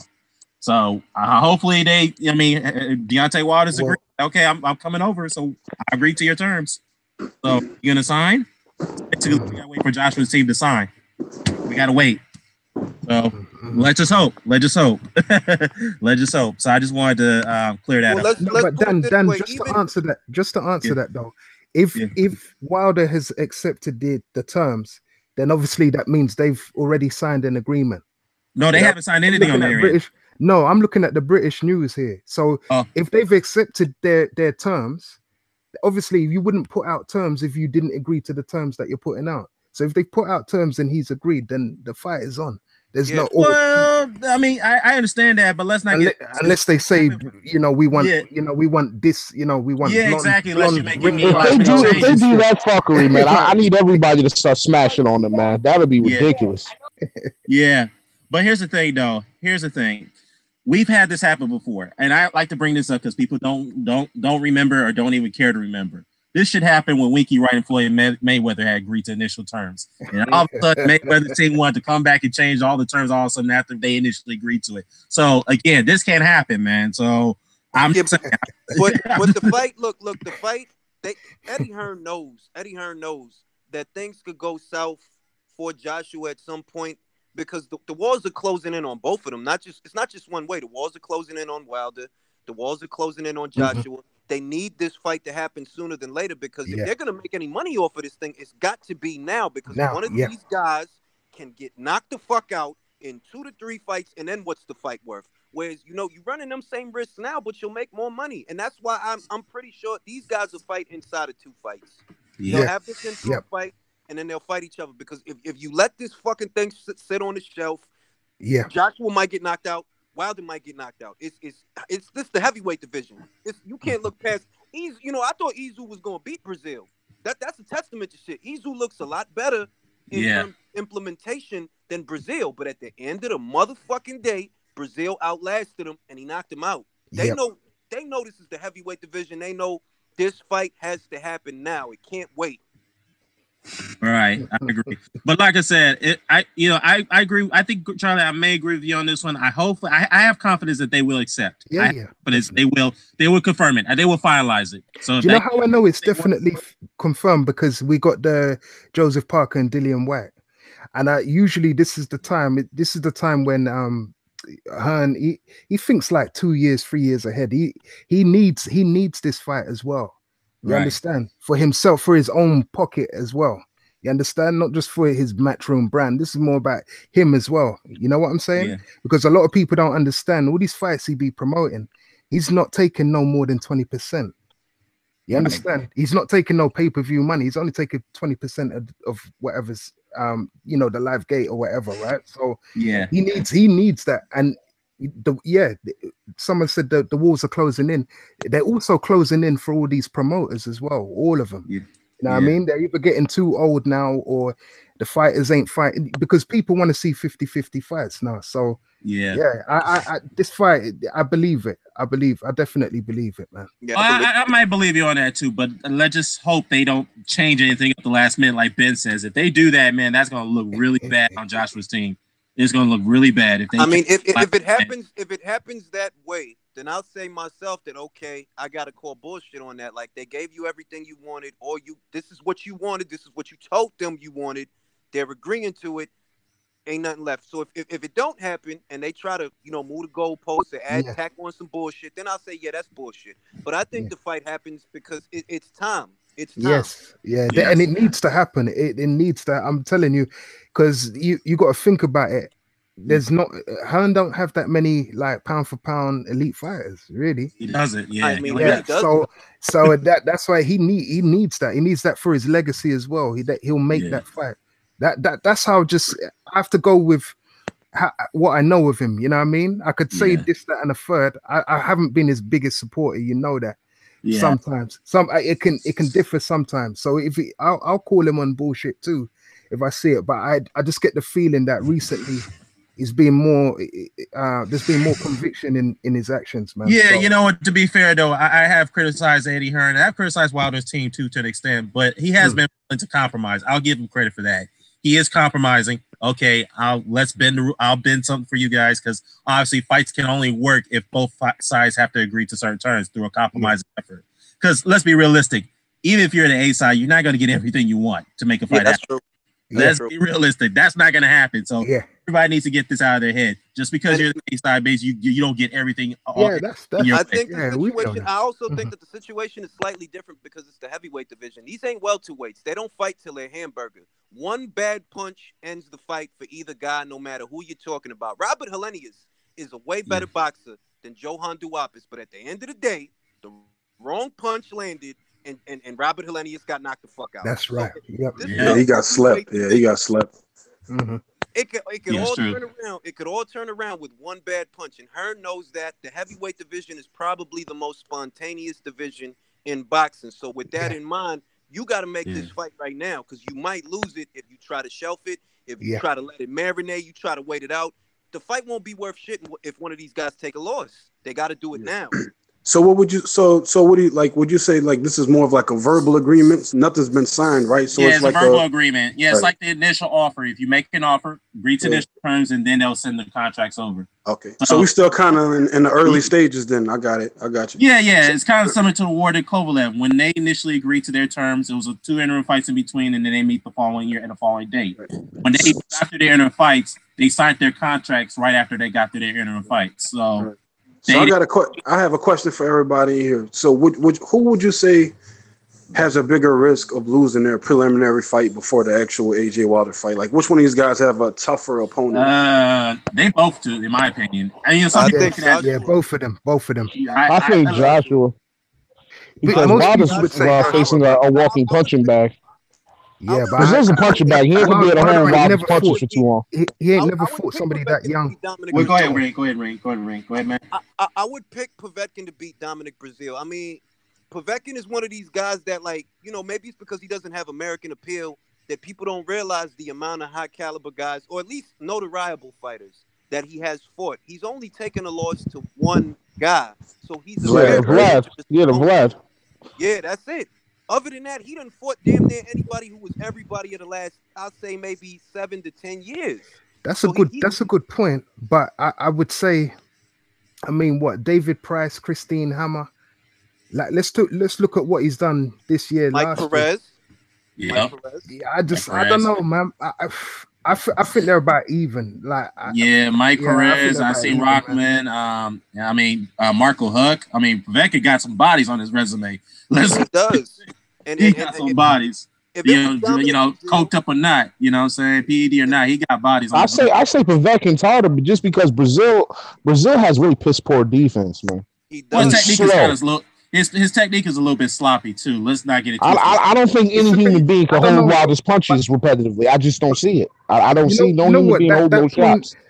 That point, it would obviously be Povetkin because he's been a pro longer. You know what I mean? He's been pro since 2005. Brazil used to be a quarterback, man. Quarterbacks are soft. Well, let's be real though. Let's be real. You talking to a former quarterback? Calm down, dog. James Toney was a quarterback too. I was a linebacker, fam. I don't respect quarterbacks. I kill quarterbacks. All right, but let me say this. No, James Toney was a linebacker. Sorry. But let me say this, Charlie. Before you get intro, let me say something. Let me be fair to Dominic Breazeale. We all thought Israel Gano was going to beat the crap out of Breazeale. That's what I'm saying. Yeah, he was a more technical fighter, better skilled, and look what Breazeale did to him. And I've seen him get off the canvas and I get quite a few times. Watch that fight. What was Dominic Breazeale's answer to all those combinations that Izu threw? He stayed in a high guard. He's getting worked in the midsection. There's punches through that are getting up top. Now you tack on Deontay Wilder's power to those kinds of punches that are getting through. And Dominic Breazeale goes to the hospital and he goes there fast. All right? Yeah. He's leaving that fight on a gurney. I give him 5 rounds of punishment. No more. Nah, let's hope he don't get the Spilka treatment. I don't want to see nobody. Well, let's just hope he moves his head, though, because I agree with Ring on this one because he does not move his head at all. He don't move shit. He's standing in a high Dominic Breazeale is trash, but he is durable. And that guy, for some reason, is just relentless. You know what I mean? He won't stop and he's got beef with Wilder. This is different. This is what I'm trying to say. Just please factor that in about, you know, that his brother, all that beef that they had and all of that. Somebody punks you in front of your wife to the point where you and the whole of America's calling you a pussy. And it's that. I just feel I'm just gonna feel that's gonna play a little bit of a part because Brazil's no punk. I mean, I've spoken to Breazeale. He's no punk. Maybe Breazeale has a very interesting first round because we know that Wilder, you know, he feel guys out sometimes. But all things considered, Breazeale hasn't shown me shit that tells me that he's gonna stand up to Deontay. Well, he ain't shown me shit. Not in the Mir Mansour fight, not in the East Wagbil Gono fight, not in that pointless Molina fight. Molina should. I don't even know why they gave Molina that fight or why that was a WBC. He's the best quarterback you've got, though. He's better than what's the other guy, Gerald Washington. Yeah, I don't know about that one. Gerald Washington. I don't know about that one.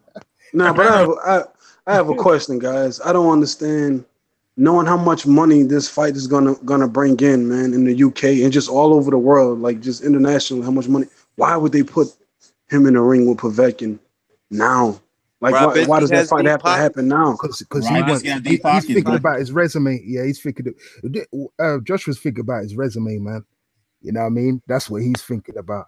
You know, but he's got all the belts. Both him and Wilder could quit tomorrow. They got enough money to quit tomorrow and be cool. They're both unbeaten, both built world champions. You got to factor in these things, that this is where resume and legacy matters. I know they're in it for the money, like every boxer, but I do think that's the thing I like about both of them. They do care about legacy and tradition a little bit in that sense. You know what I mean? And that's what makes it an even bigger fight. I just feel like AJ has such a strong following in the UK. I feel like this fight with Wilder, I feel like they could have had that fight first, and he could always still fight Povetkin and make money. True. Well, let's put it this way. I agree with that too. Let's put it this way, that this is the build-up. I mean, I get that we all want the fight to be tomorrow, and I understand that.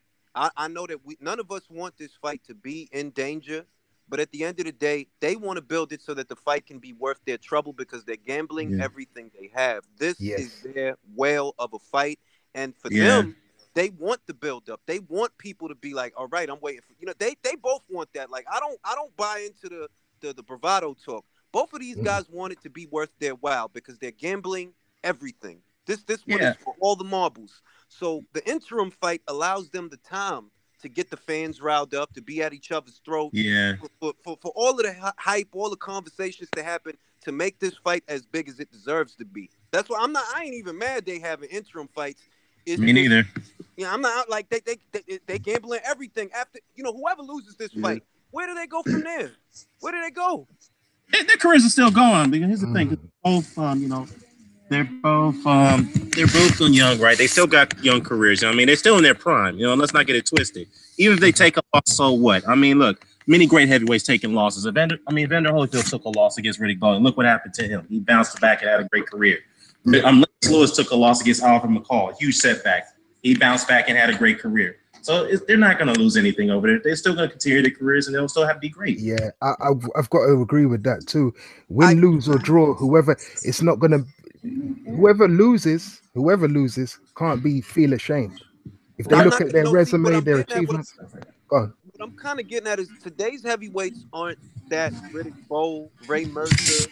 Oh no, they're not like that. These kinds of guys, like you look at Golovkin right now, for example, as a fighter. This is a guy who, even though they haven't said it, is very much circling the drain and trying to retire. That's today's fighter. Shall I tell you why, though? Shall I tell you why? It's because of the television networks.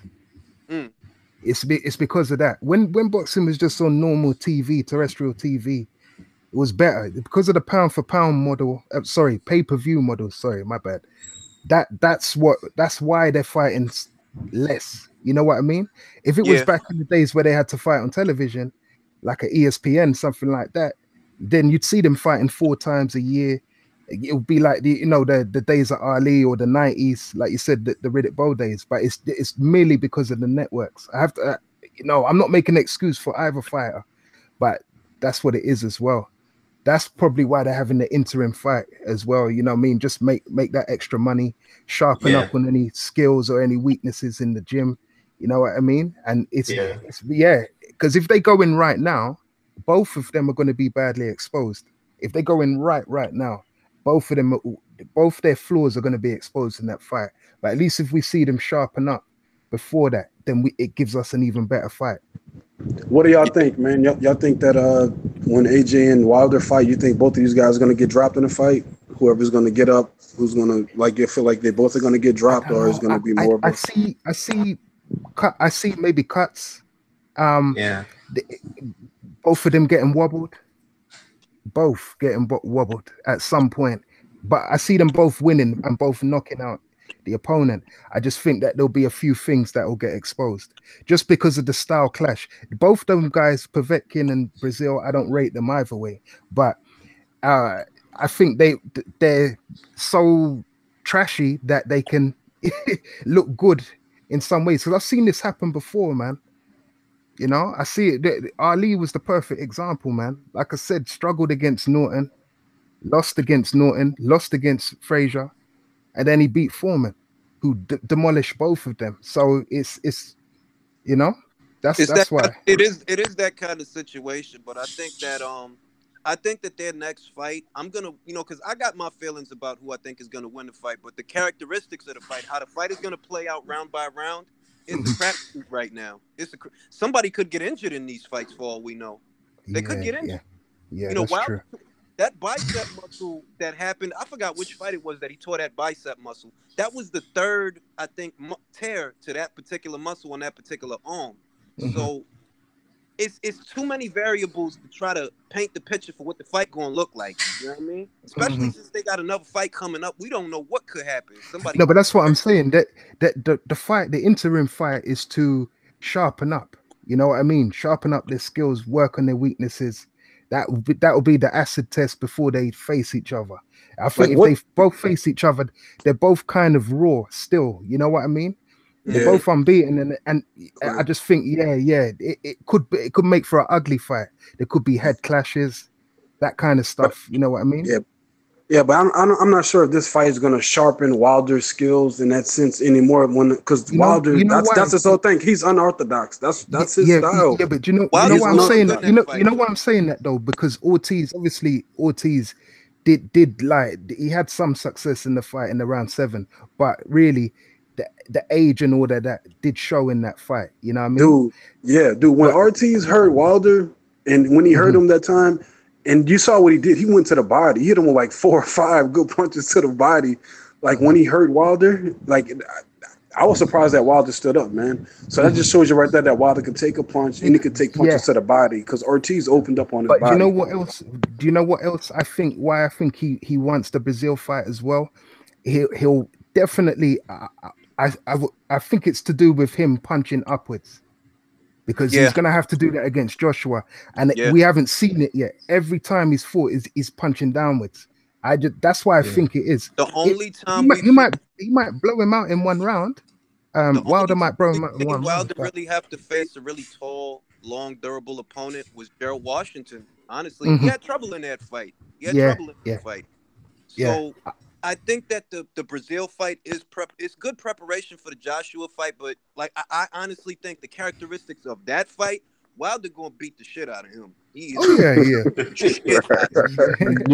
agree. Hey guys. Hey, listen. I really appreciate you guys for coming on, because I got to wrap this up. It's been long and I'm talking. Yo, man, this is a good one, man. Yo, this is the classic, man. This is a good one, man. Classic. Hey, you know what? I really appreciate the first timer coming on Ring IQ, man. Hey, man, it's always a pleasure, man. I know we've been interacting on your live streams, but hey, man, you're always welcome, brother. I always appreciate it. No problem, man. And the Blklatinceez, good to have you back on, brother. Been a while.